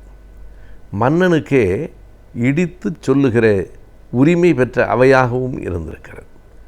மன்னர்களுக்கு பின்னாலும் அவர்களை நினைந்து உருகிய புலவர்களும் பழங்காலத்தில் இருந்திருக்கிறார்கள். இறந்ததற்கு பிறகும் அந்த மன்னனை பாடிய புலவர்கள் உண்டு. முல்லையும் பூத்தியோ என்று தொடங்குகிற பாட்டு அதனை தான் காட்டுகிறது. அவன் இறந்து போனதற்கு பிறகும் இந்த முல்லைப்பூவே நீ ஏன் பூத்திருக்கிறாய் என்று ஒரு புலவன் பாடிய பாட்டும், பாரி மகளிரை தன் பாதுகாப்பிலே வைத்து கொண்ட புலவனினுடைய வாழ்வும் நாம் அறிந்த செய்திகள்தான். எல்லாவற்றையும் தாண்டி சங்க இலக்கியங்களில் ஒன்றான மதுரை காஞ்சி என்னும் நூலில் மாங்குடி மருதனார் பாடியிருக்கிற அந்த வரிகள் எப்போதும் புலவரின் பெருமையை நெடிது உயர்த்தி காட்டுவனவாகவே இருக்கின்றன. மதுரை காஞ்சி என்பது 10 பாட்டு நூல்களுள் ஒன்று. 10 பாட்டு என்பது வெறும் 10 பாடல்கள் தான். அதில் மிகச்சிறிய பாடலே 112 வரிகளை கொண்டது. அந்த 10 பாட்டில் 6வது இடத்தில் இடம்பெற்றிருக்கிற மதுரை காஞ்சி என்னும் இந்த பாடல்தான் அந்த 10 பாட்டிலேயே மிக நீண்ட பாடல். 782 வரிகளை கொண்ட பாடல். ஒரு பாடல்தான், ஆனால் 782 வரிகள். அந்த மதுரை காஞ்சி என்றால், காஞ்சி என்பதே நிலையாமையை சொல்லுவது என்பது நம் தமிழ் இலக்கணம் தருகிற செய்தி. காஞ்சி திணை என்றே அதற்கு பெயர். செல்வம் நிலையாது, இளமை நிலையாது, இந்த உடம்பு நிலையாது. இந்த மூன்றும் நிலை இல்லாதவை. நிலையில்லாதவைகளை நிலையென்று உணர்தல் புல்லறிவாண்மை என்று திருக்குறளில் வள்ளுவர் சொன்னார். எனவே செல்வம், யாக்கை, வாழ்வு எல்லாமே, இளமை அனைத்தும் நிலையற்றவை என்பதை உணர்த்துகிற துறைதான் காஞ்சி. அதைத்தான் இந்த பாட்டுக்கு தலைப்பாக இடப்பட்டிருக்கிறது. அது மதுரையிலே இருந்த மன்னனுக்கு பாடப்பட்ட பாடல் என்பதனாலே மதுரை காஞ்சி என்று சொல்லப்பட்டிருக்கிறது. ஒரு மிகப்பெரிய வெற்றியை போர்க்களங்களிலே பெற்ற புகழ்பெற்ற மன்னனான தலையாலங்கானத்து செருவென்ற நெடுஞ்செழிய பாண்டியனை பார்த்து வெறும் போரிலேயே மூழ்கிவிடாதே என்று ஒரு ஏழை புலவன் அறிவுரை சொல்ல முடிந்திருக்கிறது என்று சொன்னால், புலவர்களினுடைய அறிவும் மன்னர்கள் அவர்களுக்கு கொடுத்திருக்கிற இடமும் என்னவென்று நாம் உணரலாம். இப்போதெல்லாம் சட்டமன்றங்களில் கூட எதிர்த்து, ஜனநாயக நாடு என்று நாம் சொல்லுகிறோம், சட்டமன்றங்களில், நாடாளுமன்றங்களில் கூட எதிர்த்து பேச முடியாத கட்டத்தில் அன்றைக்கு ஒரு புலவன், ஒரு மிகப்பெரிய புகழ்பெற்ற, நினைத்தால் யாரை வேண்டுமானாலும் எதிரி நாட்டை அழித்து விடலாம் என்கிற அளவுக்கு படைபலம் கொண்டிருந்த ஒருவனை பார்த்து பாட முடிந்திருக்கிறது என்பதே பெரிய செய்திதான். மாங்குடி மருதனார் என்றால் அவன் அந்த மன்னனால் மிக பெரிதும் மதிக்கப்பட்டவன். போருக்கு போகிற போதே, தலையாலங்கானத்து போருக்கு போகிற போதே அந்த பாண்டிய நெடுஞ்செழியன் என்ன சூடுரைத்தான் என்றால், அந்த எதிரிகளை நான் வெற்றி பெற்று வரவில்லை என்று சொன்னால் மாங்குடி மருதன் போன்ற புலவர்கள் என்னை பாடாது ஒழியட்டும் என்றான். எனவே மாங்குடி மருதனார் மீது அவர் வைத்திருக்கிற மதிப்பு எவ்வளவு கூடுதலானது என்பதை நாம் அறிவோம். மாங்குடி என்பது திருவாரூருக்கு பக்கத்திலே இருக்கிற ஒரு சின்ன ஊராக இருக்கலாம் என்று இன்றைக்கு ஆய்வாளர்கள் கூறுகிறார்கள். அந்த ஊரிலே பிறந்த ஒருவர். அது ஏறத்தாழ சோழ நாட்டு பகுதி. ஆனால் பாண்டிய நாட்டில் அவைக்கட புலவராக, தலைமை புலவராக மாங்குடி மருதனார் இருந்திருக்கிறார். இந்த தலையாலங்கானத்து செருவென்ற பாண்டியன் என்று ஏன் பெயர் வந்தது என்றால், மிக சின்ன வயதிலேயே அவன் மன்னனாக வந்தான். இந்த சிறுவனா நம்மை எதிர்க்கப் போகிறான், இந்த சிறுவனா நாட்டை ஆளப்போகிறான் என்று கருதி சேர மன்னனும் சோழ மன்னனும் மற்ற குறுநில மன்னர்களும் ஒருங்கிணைந்து பாண்டிய நாட்டை அழித்து விட வேண்டும் என்று போர் தொடுத்து வந்தபோது, இந்த பாண்டிய மன்னன் வெகுண்டு எழுந்து சிறுவனாக இருந்தாலும் போர் உடை தரித்து போர்க்களம் போனான். 2 வேந்தர்களையும் குறுநில மன்னர்களையும் வீழ்த்தி வெற்றி பெற்று வந்தான் என்பதனாலே தான் அந்த போர் நடந்த இடம் தலையாலங்கானம் என்கிற இடம். எனவே தான் அவனுக்கு தலையாலங்கானத்து செருவென்ற பாண்டியன், நெடுஞ்செழிய பாண்டியன் என்று பெயர். அவன் யார் என்று கேட்டால், ஆரிய படை கடந்த நெடுஞ்செழியன் என்கிற புகழ்பெற்ற மன்னனினுடைய பேரன். தாத்தாவும் பேரனும் வரலாற்றில் பெரும் புகழ் பெற்றார்கள். இருவருக்கும் இடையிலே இருந்த வெற்றிவேற் செழியன் என்னும் மன்னன் சில ஆண்டுகள் மட்டுமே மன்னனாக இருந்ததால் அவ்வளவு புகழை பெறவில்லை. இளம் வயதிலேயே போருக்கு போய் வேந்தர்களையே, 2 வேந்தர்களையும் குறுநில மன்னர்களையுமே வெற்றி பெற்று வந்துவிட்ட காரணத்தால் நெடுஞ்செழிய பாண்டியனுக்கு போரின் மீது ஒரு பெரிய ஆர்வம் ஏற்பட்டது. அடிக்கடி போர் தொடுத்தான். சின்னஞ்சிறு நாடுகளையெல்லாம் வீழ்த்தினான். தன் நாட்டின் எல்லையை விரிவாக்கி கொண்டே போனான். அவனுடைய புகழ் கூடிற்று. போரில் அவன் வலிமையும் கூடிற்று. ஆனாலும் மாங்குடி மருதனாருக்கு ஒரு அச்சம் வந்தது. இவன் மக்களை ஆளுகிற, மக்களுக்கு நன்மைகளை செய்கிற ஒரு பெரிய பேரரசனாக அல்லவா வர வேண்டும். அதை விட்டுவிட்டு போர்க்களத்திலேயே தன்னுடைய கவனம் முழுவதையும் செலுத்துகிறானே என்று தோன்றிற்று. நெடுஞ்செழியன் பாண்டியனுக்கு அறிவுரை சொல்ல வேண்டும் என்று மாங்குடி மருதனார் நினைத்தார். வயதிலே இவர்தான் பெரியவர், அறிவிலும் இவர்தான் பெரியவர். ஆனாலும் மன்னனுக்கு அறிவுரை சொல்லுவது அத்தனை எளிய காரியம் என்று, சொல்லாமல் இருப்பது அறிவார்ந்த புலவனுக்கு உரிய செயல் என்று, என்ன செய்யலாம் என்று சிந்தித்து அவர் பாடிய அந்த பாடல்தான் மதுரை காஞ்சி. 782 வரிகள். படித்தால் எப்படி அறிவுரை சொல்லலாம் என்பதையே அதற்குரிய பீடிகை, அதற்குரிய சுற்றி வளைத்து பேசுகிற அழகு, அவை அனைத்தையும் நாம் பார்க்கலாம். தொடங்குகிற போதே அவனுடைய வெற்றி வீரத்திலே இருந்து தொடங்குகிறார். அவனுடைய முன்னோர்களின் சிறப்பையெல்லாம் சொல்லுகிறார். அவனுடைய நாட்டின் வளம் பேசுகிறார். அந்த நாட்டில் எத்தனை பேர் அவனால் பசியாறினார்கள், எத்தனை பேர் சிறப்புற்றார்கள், உயர்ந்தார்கள் என்பதை எடுத்து காட்டுகிறார். எல்லாவற்றையும் சொல்லுகிற போது மிக கவனமாக அந்த மதுரை காஞ்சியின் இடைப்பகுதியில் மாங்குடி மருதனார் சொல்லுகிறார், இதைப்போல மிகப்பெரிய செல்வத்தோடும் வெற்றிகளோடும் வாழ்ந்த மன்னர்கள் கடல் மணலினும் பலவே என்கிறார். அந்த ஒரு அடியிலே தான் அந்த நுட்பமான செய்தி இருக்கிறது. எவ்வளவு தின்றாலும் தீராத உணவும், எவ்வளவு குடித்தாலும் முடியாத கள்ளும், எவ்வளவு உண்டாலும் தீராத தின்பண்டங்களும் உடைய நாடுகள் இருந்தன, மன்னர்கள் இருந்தார்கள். அந்த மன்னர்களினுடைய எண்ணிக்கை கடல் மணலை காட்டிலும் கூடுதல். ஆனால் எந்த மன்னரெல்லாம் மக்களுக்கு நன்மை செய்தார்களோ அவர்கள்தான் வரலாற்றிலே நின்றார்கள். போரினால் வரும் வெற்றி மட்டுமே எல்லாவற்றையும் கொண்டு வந்து சேர்க்காது. எனவே நீ இந்த மக்களை காப்பாற்றி நல்ல மன்னனாக வாழ வேண்டும் என்கிற அறிவுரையை மிக நுணுக்கமாகவும் நுட்பமாகவும் அந்த பாட்டுக்கு இடையிலும் பதித்து வைத்தார் மாங்குடி மருதனார். புலவரின் அறிவுரையை மன்னன் கேட்டுக்கொண்டான் என்பதையும் நாம் பார்க்கிறோம். அறிவுரை சொல்லுகிற அளவுக்கு திறம் பெற்றவராக, நெஞ்சில் உரம் பெற்றவராக புலவர் இருந்திருக்கிறார். அறிவுரையை கேட்டுக்கொள்ளுகிற அளவுக்கு மன்னன் பெருந்தன்மை உடையவனாக இருந்திருக்கிறான் என்கிற இரண்டையும் மதுரை காஞ்சி என்னும் பழந்தமிழ் நூலில் நாம் பார்க்க முடிகிறது. இன்றைய காலகட்டத்தில் இணையதளங்களை நாம் பொழுதுபோக்குக்காக பயன்படுத்திக் கொள்கின்றோம். ஆனால் அதில் எவ்வாறு முதலீடு செய்து எவ்வாறு பணத்தை நாம் ஈட்டலாம் என்பதை பற்றி இன்றைய வணிகம் பகுதியில் பார்க்கலாம். நம் வீடியோலி வாணிகத்தின் அடுத்த பகுதியாக வரவிருப்பது ஆலோசனை நேரம்.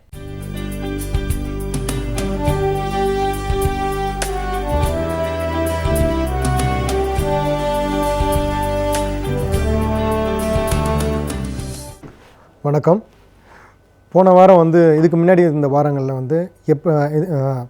என்ன மாதிரியான முதலீடு வாங்கலாம், அது என்னென்ன டைப் இருக்குது, கடனில் என்னென்ன டைப்லாம் இருக்குங்கிறத பற்றி பேசியிருந்தோம்.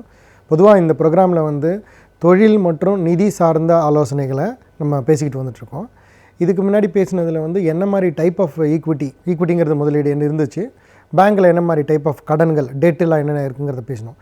இப்போ இந்த வாரத்தில் இதுலேருந்து என்ன பேசலான்னா, அந்த ஈக்விட்டியை வாங்கிறதுக்கு நம்ம என்ன செய்யணும், யாருக்கெல்லாம் அந்த மாதிரி ஈக்விட்டி வாங்க முடியும். இப்போ நீங்கள் ஒரு தொழில் வச்சுருக்கீங்க, அந்த தொழிலுக்கு ஒரு ஈக்விட்டி முதலீடு வேணும்னு எதிர்பார்க்குறீங்க. அதில் முன்னாடி நம்ம நிறைய டைப் சொல்லியிருந்தோம். ப்ரைவேட் ஈக்விட்டி, பப்ளிக் இஷ்யூன்னு போகிறது, அப்புறம் வெஞ்சர் கேபிட்டல், மெசனைன் கேபிட்டல், நிறையா பற்றி பேசியிருந்தோம். இது எல்லாமே ஈக்விட்டிங்கிற ஒரே நேம் தான். அதில் இருக்கிற சப்டிவிஷன்ஸில் நிறைய இருக்குது. இந்த ஈக்விட்டிங்கிறத எப்படி வாங்குறதுக்கு நம்ம என்ன செய்யணும் அப்படின்னா, கண்டிப்பாக அதுக்கு எலிஜிபிலிட்டி எப்படி இருக்குன்னா, உங்களோட தொழில் கண்டிப்பாக ஒரு தனித்திறமை வாய்ந்ததாக இருக்கணும், முன் அனுபவம் அதில் இருந்திருக்கணும், ஓரளவு அதில் ஒரு கேஷ் ஃப்ளோ, அதாவது ஒரு வருமானத்தோட என்ட்ரி வர ஆரம்பிச்சிருக்கணும். இல்லை வருமானமே என்ட்ரி இல்லை, ஒன்லி நம்மள்கிட்ட ப்ராடக்ட் மட்டும்தான் இருக்குது, உங்கள்கிட்ட ப்ரப்போசல் மட்டும்தான் இருக்குது, அதுக்கு பணம் தருவாங்களா அப்படின்னிங்கன்னா அதுக்கும் தரத்துக்கு வாய்ப்புகள் இருக்குது. அது உங்களை தவிர வெளியில் வேறு யாருக்கிட்டேயும் இந்த மாதிரி பிஸ்னஸ் பிளான் இருந்திருக்கக்கூடாது. அது மாதிரி ஒரு புதுசாக டெக்னாலஜியோ ஏதோ ஒன்று இருந்ததுன்னா அப்போ கன்சிடர் பண்ணுவாங்க. ஸோ இப்போ ஈக்விட்டின்னு வாங்குறதுக்கு நம்ம என்ன செய்யணும், நார்மலாக ஈக்விட்டியில் ஒன்று private equity investor, individual investor, HNI investor அப்படிலாம் பேசியிருந்தோம். இன்னொன்று லிஸ்டிங் வழியாக போகிறது. இந்த ஈக்விட்டியாக ஒரு சாதாரணமாக ஒரு இன்வெஸ்டர்கிட்ட வாங்குறதுக்கு நம்ம என்ன செய்யணுங்கிறதுக்கு க்ரைட்டீரியா இப்போ நம்ம சொன்ன மாதிரி ஒரு முன் அனுபவம், எக்ஸ்பீரியன்ஸு, அதில் என்ன பிஸ்னஸ் பிளான்லாம் இருக்கணும். அந்த பிஸ்னஸ் பிளானை எப்படி பண்ணணும் அப்படின்னிங்கன்னா, கண்டிப்பாக நீங்கள் ஒரு ப்ரப்போசலை ஒரு இன்வெஸ்டரை பேசுகிறதுக்கு முன்னாடி ஒரு டீட்டெயில் இன்ஃபர்மேஷன் மெமரண்டம் அப்படின்னு சொல்லுவோம். இன்ஃபர்மேஷன் மெமரண்டம் அப்படின்னு சொன்னிங்கன்னா அது ஒரு பயோடேட்டா மாதிரி. அந்த இன்ஃபர்மேஷன் மெமரண்டத்துக்கும் ப்ராஜெக்ட் ரிப்போர்ட்டு, ப்ரப்போசல், இது எல்லாமே ஒரே நேம் தான், கொஞ்சம் வித்தியாசங்கள் இருக்கும். ஈக்விட்டிக்கு இருக்கிற சப்மிட் பண்ணக்கூடிய ஒரு ப்ரப்போசலுக்கு பேர் இன்ஃபர்மேஷன் மெமரண்டம், இல்லைனா ஒரு எக்ஸிக்யூட்டிவ் சம்மரின்னு சொல்லுவோம். எக்ஸிக்யூட்டிவ் சம்மரி அப்படின்னிங்கன்னா அந்த இன்ஃபர்மேஷன் மெமரண்டத்தோட குறுகிய சின்ன வெர்ஷன் அது. அதை ஒரு பக்கத்துக்கோ இல்லை 2 பக்கத்துக்கோ அவங்கள்ட்ட கொடுத்துட்டு அதுக்கப்புறமா இன்ஃபர்மேஷன் மெமரண்டத்தை டீட்டெயிலாக சப்மிட் பண்ணுறதுக்கு பேர் தான் இந்த மாதிரி நேமில் சொல்லுவாங்க. அதில் என்ன இருக்கணும்னா, ஃபஸ்ட்டு ப்ரொமோட்டரோட ப்ரொஃபைல் வரணும். ப்ரொமோட்டர் ப்ரொஃபைல் வந்ததுக்கப்புறம் அந்த இண்டஸ்ட்ரியோட நாலேஜ், இண்டஸ்ட்ரியை பற்றி என்ன இன்ஃபர்மேஷன் இருக்குது அப்படிங்கிறது இருக்கணும். அப்புறம் இந்த கம்பெனியில் நீங்கள் ப்ரிப்பேர் பண்ணக்கூடிய கம்பெனியில் என்ன பிஸ்னஸ் பண்ணுறீங்க அப்படிங்கிறது இருக்கணும். அப்புறம் அந்த பிஸ்னஸில் இப்போ நீங்கள் எவ்வளோ கேஷ் போடுறீங்க, என்னென்ன கேஷ் தேவையாக இருக்குது, இதுக்கு உண்டான டீட்டெயில் பிளானு, அதாவது இவன் மந்த் ஆன் மந்த் பிரிச்சிருந்தாலும் ஓகே, இல்லை சம்மரியாக இருந்ததுனாலும் ஓகே. எப்படியாக இருந்தாலும் நம்ம சப்மிட் பண்ணதுக்கப்புறம் அந்த இன்வெஸ்டர் கண்டிப்பாக அவங்களோட ஆள் ஒரு டியூ டெலிஜென்ஸ் பண்ணுவாங்க. நீங்கள் என்ன பண்ணிகிட்ருக்கீங்க, அது பண்ண முடியுமா, இதுக்கு இவ்வளோ ரியலாக இருக்கா, உங்கள்கிட்ட நீங்கள் சொல்கிற விஷயங்கள்லாம் இருக்காங்கிறத அவங்க கண்டிப்பாக வெரிஃபை பண்ணிவிட்டு தான் ஃபண்ட்ஸை இன்வெஸ்ட் பண்ணுவாங்க. அது கண்டிப்பாக ஒரு 4லேருந்து 6 மாதம் வரைக்கும் ஆகும். இன்வெஸ்டர் ஒரு இன்வெஸ்டர் ஐடென்டிஃபை பண்ணதுக்கப்புறம் இன்வெஸ்டர் இன்வெஸ்ட் பண்ணுறதுக்கு கண்டிப்பாக 4லேருந்து 6 மாதம் ஆகும். இதுக்குள்ளே இருக்கிறது தான் due diligence, legal due diligence, physical due டெலிஜென்ஸுன்னு சொல்லக்கூடிய ப்ரொசீஜர்லாம் இருக்கும். இதோட மீனிங் என்னென்னா, ஒன்று நேரடியாக பார்க்குறது, இன்னொன்று பேப்பரில் பார்க்குறது, இன்னொன்று லீகலாக பார்க்குறது. இது 3த்தையும் பார்த்துட்டு தான் அவங்க பணம் கொடுப்பாங்க. ஸோ அந்த ப்ரப்போசலில் நீங்கள் என்ன கவர் பண்ணணும் அப்படின்னிங்கன்னா, இப்போ நான் சொன்ன மாதிரி ப்ரொமோட்டர் பேக்ரவுண்ட் அதெல்லாம் கொடுத்ததுக்கப்புறம் கேஷ் ஃப்ளோ கொடுக்கணும். அந்த கேஷ் ஃப்ளோ உங்களுக்கு ஒரு மாதத்துக்கு எவ்வளோ வரும், இதோட டீட்டெயில் எக்ஸ்பெண்டிச்சர் பிளான் அதில் இருக்கணும். இதுக்கப்புறம் எவ்வளோ நாள் கழித்து இந்த இன்வெஸ்டருக்கு பணத்தை நீங்கள் திரும்ப கொடுப்பீங்களா, இல்லை ஒரு மார்க்கெட்டில் ஒரு லிஸ்டிங் பண்ணியோ, இல்லை ஒரு பப்ளிக் இஷ்யூ பண்ணியோ, இல்லை வேறு ஒரு இன்வெஸ்டரை அரேஞ்ச் பண்ணி விற்பீங்கன்னா எப்படி விற்பீங்க அப்படிங்கிறத கொடுக்கணும். இதுக்கப்புறம் நீங்கள் கொடுக்குற இன்வெஸ்டருக்கு என்ன பர்சன்டேஜ் ஆஃப் ஷேர்ஸ் கொடுக்கறதுக்கு நினைக்கிறீங்க, அதோட வேல்யூ என்ன வேல்யூக்கு நீங்கள் கொடுக்கணும்னு நினைக்கிறீங்க, அந்த வேல்யூவை எப்படி நீங்கள் அரைவ் பண்ணியிருக்கீங்க, இதுதான் ஒரு இன்ஃபர்மேஷன் மெமரண்டம்னு சொல்கிறது. அதனால தான் டீட்டெயில்டு ப்ராஜெக்ட் ரிப்போர்ட்டோ இல்லை ப்ரப்போசலோ அதுக்கும் இதுக்கும் என்ன டிஃப்ரென்ஸுன்னா, இது முழுக்க ஒரு முதலீடு சம்மந்தப்பட்ட, ஈக்விட்டி சம்மந்தப்பட்ட ஒரு ப்ரப்போசலாக இருக்கும். இந்த ப்ரப்போசலில் வச்சு தான் வந்து இன்வெஸ்டர் வந்து உங்கள்கிட்ட டிஸ்கஸ் பண்ணுறதுக்கு ப்ரொசீட் பண்ணுவாங்க. சரி, ஒரு இன்ஃபர்மேஷன் மெமரண்டம் நீங்கள் ப்ரிப்பேர் பண்ணிட்டீங்க. நீங்கள் வந்து ஜென்ரலாக வந்து ப்ரொமோட்டராக இருக்கிறவங்க வந்து நேரடியாக அவங்க ப்ரிப்பேர் பண்ணுறதுக்கும் ஒரு கன்சல்டன்ட் மாதிரி இல்லை ஒரு மென்டார் மாதிரி இப்போ எங்கள் நிறுவனங்கள் மாதிரி இருக்கிற ஒரு இடத்துல வந்து சொல்லி பண்ணுறதுக்கு என்ன வித்தியாசம்னா, நீங்கள் ப்ரொமோட்டராக இருக்கும்போது ஒரு கம்பெனியோட ஓனராக இருக்கும்போது உங்களோட பாயிண்ட் ஆஃப் வியூவில் மட்டுமே தான் ப்ரப்போசலை ப்ரிப்பேர் பண்ணுவீங்க. அது வந்து பண்ணுவீங்கன்னு அர்த்தம் கிடையாது, அந்த மாதிரி நினைக்கிறதுக்கு சான்சஸ் இருக்குது. ஸோ இந்த மாதிரி ஒரு கன்சல்டன்ட் வழியாக பண்ணும்போது இவங்க வந்து இன்வெஸ்டர் பாயிண்ட் ஆஃப் வியூவில் கவர் பண்ணும்போது ஸோ இன்வெஸ்டர் இதை வந்து இந்த ப்ரப்போசலை ஈஸியாக கன்சிடர் பண்ணுறதுக்கு வாய்ப்புகள் அதிகம். ஸோ அப்படி இருக்கும்போது இந்த ஒரு இன்ஃபர்மேஷன் மெமரண்டம் ப்ரிப்பேர் பண்ணுற ஸ்டேஜில் பார்த்திங்கன்னா ப்ரொமோட்டர் வந்து ஃபுல் அண்ட் ஃபுல் அவர் என்ன நினைக்கிறாரு, எதனால் இந்த இண்டஸ்ட்ரி நல்லா இருக்குது, இந்த கேஷ் ஃப்ளோ வரத்துக்கு என்னென்ன வாய்ப்புகள் ரியலாக இருக்குது, அதை விட வந்து மெயினாக என்ன பர்சன்டேஜ் வந்து அவரோட பர்சன்டேஜை வெளியில் கொடுக்குறாரு, அந்த பர்சன்டேஜை கொடுக்கறதுக்கு என்ன ப்ரைஸில் கொடுக்குறாரு, ப்ரைஸை கொடுத்ததுக்கப்புறம் இதை ஜஸ்டிஃபை பண்ணுறாரு. இப்போ வந்து ஒரு இன்வெஸ்டர் வந்து எப்படி ப்ரைஸை ஜஸ்டிஃபை பண்ணுவாங்க, இல்லை வந்து ஒரு ப்ரொமோட்டர் எப்படி ஜஸ்டிஃபை பண்ணுவாங்க அப்படின்னு நீங்கள் பார்த்தீங்கன்னா, இப்போ 4 பேர் சேர்ந்து ஒரு கம்பெனி வச்சுருக்கீங்க. எக்ஸாம்பிளுக்கு நான் சொல்கிறேன், இதை எப்படி வேல்யூவேஷன் வேல்யூவேஷன் மெத்தட் வந்து நிறையா இருக்குது. டீப் டிஸ்கவுண்டிங் இருக்குது, கேஷ் ஃப்ளோ மெத்தட் இருக்குது, என்டர்பிரைசிங் வேல்யூ, நிறைய மெத்தட்ஸ் வந்து சொல்லுவாங்க. ஜென்ரலாக பார்த்தீங்கன்னா யாராக இருந்தாலுமே ஃபஸ்ட்டு பார்க்குறது உங்கள்கிட்ட என்ன அசட்ஸ் இருக்குது அந்த கொடுக்குற ப்ரப்போசலில், நீங்கள் எவ்வளோ பணம் போட்டிருக்கிறீங்க, நீங்கள் எவ்வளோ பணம் எதிர்பார்க்குறீங்க, இனிமேல் தான் பிஸ்னஸே பண்ண போகிறீங்களா, இப்போ இனிமேல் வந்து ஏற்கனவே பண்ணிக்கிட்டு இருந்த பிஸ்னஸ்க்கு இதை ஆட் பண்ணிக்கிறீங்களா, நீங்கள் வாங்க போகிற பணம் வந்து அதாவது பேர்னிங் மணி அதாவது பணம் செலவு பண்ணக்கூடிய பணமா இல்லை அந்த பணம் அசட்டுக்கு போகுதா அப்படிங்கிறத பார்த்துட்டு இனிஷியலாகவே உடனே கன்சிடர் பண்ணுறதுக்கு வாய்ப்புகள் இருக்கும். அதனால தான் வந்து மெயினாக வந்து இன்ஃபர்மேஷன் மெமரண்டம் வந்து ரொம்ப ரொம்ப அட்ராக்டிவாக ப்ரிப்பேர் பண்ணால் தான் இன்வெஸ்டரை கண்டுபிடிச்சி கொண்டு வர முடியும். ஏன் அதை வந்து அவ்வளோ அட்ராக்டிவாக பண்ணணுன்னா, ஏன்னா அவங்களுக்கு வந்து ஒரு இன்வெஸ்டாருங்கிறவங்களுக்கு வந்து இந்த மாதிரி ஒரு கம்பெனி இருக்குது, அந்த கம்பெனியை வந்து கன்வின்சிங் பண்ணக்கூடிய டாபிக்லாம் அதில் கவர் பண்ணியிருக்கணும். ஸோ அதனால தான் வந்து எப்படி ஒரு இண்டிவிஜுவல் பர்சனாலிட்டிக்கு ட்ரெஸ்ஸு ஒரு இது முக்கியமோ, ஒரு ப்ராப்பர் ஆஃபீஸ் முக்கியமோ, அதே மாதிரி ஒரு இன்வெஸ்டர் அப்ரோச் பண்ணுறதுக்கு இன்ஃபர்மேஷன் மெமரண்டம் முக்கியம். ஏன் திரும்ப இந்த பாயிண்ட்டை நான் இன்சிஸ்ட் பண்ணிக்கிட்டு இருக்கேன் அப்படின்னா, இந்த இன்ஃபர்மேஷன் மெமரண்டத்தோட இதுதான் வந்து ஃபஸ்ட்டு ஒரு 50% உங்கள் கம்பெனியோட உங்களுக்கு வேண்டிய தேவையான முதலீடை வாங்கிறதுக்கு உண்டான வாய்ப்புகள் இதை வச்சு தான் இருக்குது. ஸோ இது ஸ்டார்ட் அப் கேபிட்டலாக இருந்தாலும் சரி, புது கம்பெனியாக இருந்தாலும் சரி, பழைய கம்பெனியாக இருந்தாலும் சரி, இதை டீட்டெயிலாக பண்ணணும். அப்படி பண்ணும்போது எப்படி இந்த வேல்யூவேஷன் அரைவ் பண்ணுறீங்க அப்படின்னா, ஏன்னா ஏற்கனவே நடந்துக்கிட்டு இருக்கிறவங்களுக்கு ஓரளவு எக்ஸ்பீரியன்ஸாக இருக்கவங்களுக்கு இந்த வேல்யூவேஷன் மெத்தட்ஸ்லாம் தெரியறதுக்கு வாய்ப்புகள் இருக்குது. இருந்தாலும் நான் சொல்கிறேன், ஒரு சாதாரண மக்களுக்கு தெரியணுங்கிறதுக்காக. இப்போ 4 பேர் சேர்ந்து ஒரு கம்பெனி ஆரம்பிக்கிறீங்க, 4 பேர் சேர்ந்து ஆளுக்கு வந்து ஒரு 1000 ரூபா, 5 பேர் சேர்ந்து ஆளுக்கு 1000 ரூபா போட்டு 5000 ரூபா கேபிட்டல் ஆரம்பிக்கிறோம். 5000 ரூபா ஆரம்பித்ததுக்கப்புறம் 1 இயர் கழித்து அதோட ப்ராஃபிட்டு இன்னொரு 5000 ரூபா ஆகிடுது அப்படின்னிங்கன்னா, உங்கள் கம்பெனியோட வேல்யூ வந்து 100% வந்து உங்களுக்கு ரிட்டர்ன் ஆன் இன்வெஸ்ட்மெண்ட் இருக்குது.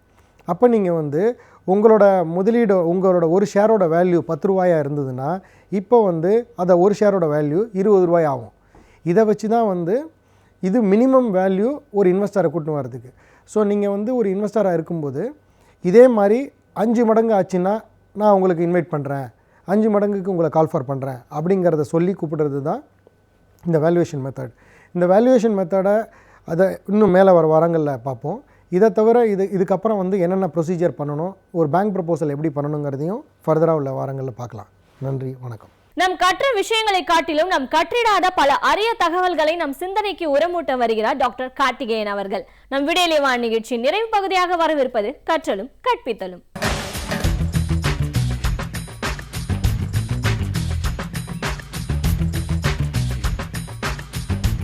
வணக்கம். சமூக ஊடகங்களின் வளர்ச்சி, அதன் மூலமாக நம்முடைய தனிமனித வியாபார நிறுவன செயல்பாட்டு வளர்ச்சி, இதை பற்றி பேசிகிட்ருக்கோம். ஃபேஸ்புக்கை பற்றி குறிப்பாக நிறையா பேசணும். ஃபேஸ்புக்கில் சில பேர் எப்படி பிரபலமாகறாங்க, எது மாதிரி செயல்படுறாங்க, யாரை நோக்கி செயல்படுறாங்க, எந்த மாதிரி செய்திகளை பகிர்ந்துக்கிறாங்க அப்படிங்கிறத பார்க்குறோம். இதில் வந்து முக்கியமாக பார்க்க வேண்டியது மனித மனம் எப்படி செயல்படுதுங்கன்னு. இப்போ இதை நீங்கள் உட்காந்து பார்க்குறீங்கனாலே இது கொஞ்சம் நீங்கள் ஆழமாக சிந்திக்கிறவர், உங்களுக்கு ஓரளவுக்கு வயது, ஓரளவுக்கு முதிர்ச்சி இருக்கிறவங்க மட்டும்தான் இந்த மாதிரி நிகழ்ச்சியை உட்காந்து பார்க்க முடியும். ஏன்னா 10 நிமிடம் ஒருத்தர் பேசுகிறாரு, நம்மெல்லாம் உட்காந்து கேட்குறோம். அப்படிங்கிறப்போ ஒரு ஆழ்ந்த தேர்ந்த இவங்க யார் பார்வையாளர்களால் மட்டும்தான் முடியும். ஆனால் சின்ன குழந்தைங்களையோ இல்லை இளைஞர்களையோ கேட்டால் சீக்கிரம் மாறிக்கிட்டே இருக்கட்டும். ஒரு சவுண்ட் இருக்கணும், ஒரு கட் இருக்கணும், ஒரு நாய்ஸ் இருக்கணும், அதே மாதிரி கலர் இருக்கணும். அதில் வந்து நிறைய விஷயங்கள். இன்றைக்கி ஏன் ட்ரெய்லர் அப்படி எல்லாம் வேக வேகமாக இருக்குது? அதாவது 2 மணி நேரம் ஓடுற படத்தை வந்து ஒரு 2 நிமிஷத்துக்குள்ளே வேகமாக காமிச்சிட்டு ஒரு டக்குன்னு ஒப்பீனியன் ஃபார்ம் பண்ணுறாங்க. அந்த டீசர் வர்றாங்க, அப்புறம் ட்ரெய்லர் வருது. அந்த ட்ரெய்லரை வச்சு இப்போ அதேமாதிரி எல்லாம் வேகமாகவும் சுருக்கமாகவும் சொல்ல வேண்டிய கட்டாயம் இருக்குது. அப்போது ஒரு இதில் புக்கில் போட்டிருக்கிற விஷயத்தை கூட யாராவது ஒருத்தர் பேசினா கேட்க பிடிக்குது. அதையும் வந்து ஒரு சினிமாவோ நாடகமாகவோ இல்லை செயல்பாடோ ஒரு சின்ன ஒரு ஷார்ட் ஃபிலிம். இந்த ஷார்ட் ஃபிலிம்ங்கிற வடிவம் எனக்கு ரொம்ப பிரபலமாகிடுச்சு. இந்த ஷார்ட் ஃபிலிம்ஸை கொண்டு போனதுக்கு ஷார்ட் ஃபிலிம் அட்வர்டைஸ்மெண்ட்டை விளம்பரமாக இருக்கலாம், இது குறும்படங்களாக இருக்கலாம், செய்தி படங்களாக இருக்கலாம், நடந்த விஷயமாக இருக்கலாம், கேண்டிட் ஷார்ட்டாக இருக்கலாம், யாரோ எங்கேயோ பேசின ஒரு நிகழ்ச்சியாக இருக்கலாம், இல்லை இந்த மாதிரி டிவியில் பேசினதனுடைய ஒரு சின்ன ஒரு ஏதாவது 1 நிமிஷம் 2 நிமிஷம் கிளிப்பாக இருக்கலாம். ஆனால் என்னென்னா உட்காந்து பார்க்குறதுக்கான ஒரு மீடியமாக போயிடுச்சு. அப்போ என்ன ஆயிடுச்சுன்னா உங்களுக்கு இந்த சமூக வலைதளம்ங்கிறது மற்ற ஊடகங்களையும் உள்வாங்கி கொள்கின்ற ஒரு விஷயமா இருக்குது. இப்போ ஒரு பழைய பாட்டு வேணும்னா அந்த பாட்டும் கிடைக்குது, அந்த பாட்டை பற்றி ஒரு ஆல்பமும் கிடைக்குது, அதனுடைய உங்களுக்கு ஒரிஜினல் சாங்கும் கிடைக்குது யூடியூப்பில், அதையும் இங்கே உள்ளே கொண்டாந்துடலாம். அப்போது கிட்டத்தட்ட எல்லாவற்றையும் விழுங்கக்கூடிய ஒரு ராட்சச வடிவம் தான் இந்த சமூக ஊடகம். அதனால தான் அவங்க தொடர்ந்து அதிகமாக எதை நம்ம செய்கிறோன்னா படிக்க மாட்டேங்கிறோம். இப்போது நீங்கள் கிளிக் பண்ணி பார்க்குறீங்க, நிறையா இருக்குது. அது உங்களுக்கு ஒரு இதுவாக புரிகிற மொழின்னா கொஞ்சம் பார்க்குறோம். இந்த சின்னதாக போடுற விஷயங்களை டக்குன்னு படிக்கிறோம். நிறையா போட்டால் படிக்க மாட்டோம். படம் இருந்தால் பார்த்துட்டு லைக் கொடுக்குறோம். வீடியோ சின்னதாக காணொலி இருந்ததுன்னா சின்னதாக இருந்தால் பார்க்குறோம். 10-12 நிமிஷம் பார்க்க மாட்டோம். ஒரு 2 நிமிஷம் 3 நிமிஷம் சரி பரவாயில்லன்னு கிளிக் பண்ணுறோம். பிடிச்சிருக்கு இருந்ததுன்னா முழுசாக பார்ப்போம், இல்லைன்னா 10 செகண்டில் வெளியில் வந்துடும். இந்த சுதந்திரமும் இந்த ஜனநாயகமும் தான் சமூக ஊடகங்களை பெரிதாக கொண்டு செல்லுது. மற்ற எல்லா இடங்கள்லையும் நான் இதை காமிக்கிறேன், நீ இதை பார்த்து தான் ஆகணும், உன்னோட ஒரே சாய்ஸ் அதை ஆஃப் பண்ணிட்டு போகலாம், அவ்வளோதான். இங்கே இது கிடையாது. அதே மாதிரி மாறி மாறி பார்க்கலாம், உங்களுக்கு உள்ளே போய் பார்க்கலாம், நீங்கள் உங்களோட இதுலேருந்து பகிர்வு இருந்துக்கலாம், எல்லாரை பற்றியும் தெரிஞ்சுக்கலாம், ஒவ்வொருத்தர் இதையும் நீங்கள் ப்ரொஃபைலையும் போகலாம். அப்படியே உள்ளே என்னென்னா கிட்டத்தட்ட வலைப்பின்னல் மாதிரி மாறி மாறி மணிக்கணக்காக உங்களை வந்து உட்கார வைக்குது. இன்றைக்கு நம்மளுடைய ஃபோன், அந்த ஃபோன் டைம் சொல்கிறோம் பார்த்தீங்களா, அந்த ரொம்ப அதிகமாக இருக்குது. ஒரு 24 மணி நேரத்தில் பார்த்திங்கன்னா ஒரு 8 மணி நேரம் தூங்குனது போக 16 மணி நேரத்தில் விழித்த உடனேயுமே ஃபோனை எடுத்து வாட்ஸ்அப்பில் என்ன வந்திருக்குன்னு பார்க்குறது இன்றைக்கி பல பேருக்கு இதை வாடிக்கையாகிடுச்சு. தூங்குறப்ப கூட கடைசியில் அவங்க ஒரு குட் நைட் மெசேஜை போட்டு ஒரு பொன்மொழியை போட்டு தான் தூங்க போகிறவங்க பல பேர் இருக்காங்க. ஒரு சத்தம் வந்தால் கூட தூக்கம் வரலன்னு எழுந்திருக்கிறவங்க என்ன பண்ணுறாங்க, ஃபோனில் முதல்ல இந்த மாதிரி ஏதாவது ஒரு இதில் சமூக ஊடகத்துக்கு தான் போய் என்ன நடந்துக்கிட்டு இருக்குது, யார் என்ன போட்டாங்க, அதில் ஒரு லைக் போடலாமா, இப்படி தான். ஸோ நம்மெல்லாம் பங்கீடு செய்வதற்கு ஒரு கால திண்ணை இருந்தது, வெளியில் இடங்கள் இருந்தது, டீ கடை பெஞ்சு, இல்லாட்டி வந்து கொஞ்சம் வளர்ந்ததுக்கப்புறம் காலேஜு, இல்லை கீழே கேன்டீனில் பேசுகிறதுக்கான இடம், எல்லாரும் அதாவது செய்வதற்கான பொது இடங்கள்னு இருந்தது. இப்போ அந்த பொது இடங்களை வந்து நம்ம கைக்குள்ளேயே செஞ்சுக்கிறதுக்கான ஒரு களம் தான் இந்த. இப்போது இதை வந்து எப்படி இதுவாக நீங்கள் வியாபாரத்துக்கு பயன்படுத்தலைன்னா, நம்முடைய பொருட்களை, நம்ம சேவைகளை நாம் வந்து யாரை எதை எப்படி விற்கணும்னு நம்ம நினைக்கிறோமோ அவங்ககிட்ட கொண்டு போய், இப்போ உதாரணத்துக்கு இது நீங்கள் இந்த தேர்தல் ஆகட்டும், இதுக்கு முன்னாடி இந்த தேர்தல் ஆகட்டும், எல்லா கட்சிகளும் என்ன செஞ்சதுன்னா விளம்பரங்களை மட்டும் போடாமல் எல்லாரும் வந்து பேசக்கூடிய விஷயங்களா, விவாத பொருட்களா, அதாவது ஒரு செய்தியை வந்து ஒருத்தர் சொல்லி 4 பேர் கேட்குறதுங்கிறது ஒன்று, நம்மெல்லாம் சேர்ந்து அந்த செய்தியில் எல்லாம் பங்கீடு செய்கிறோங்கிறது ஒன்று. அதை தான் செய்ய ஆரம்பித்தாங்க. ஆனால் அந்த துணி வந்து ஒரு பக்கம்தான் இருக்கும், ஆனால் இன்னொரு பக்கத்தையும் வந்து கவர்ற மாதிரியான விஷயங்கள், கவர்ற மாதிரியான மொழியில் ரொம்ப அழகாக சிறப்பாக எடிட் பண்ணி, இன்றைக்கி எல்லோரும் எடிட் பண்ணலாம். முன்ன வந்து தொகுப்பு அப்படின்னா படத்தொகுப்புங்கிறது ஒரு கலை, எடிட்டர்னால் ஒருத்தர் தான் செய்ய முடியும். இன்றைக்கி எடிட்டிங் உள்ளே இருக்குது. நீங்களே என்ன பண்ணலாம், யூடியூப்பில் உள்ள போய் எடிட் பண்ண முடியும், சவுண்டை நீங்களே சேர்க்கலாம்.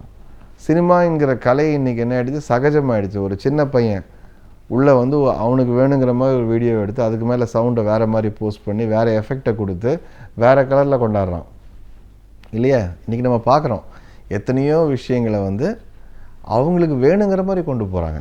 மீம்ஸ் போட ஆரம்பிச்சிட்டாங்க.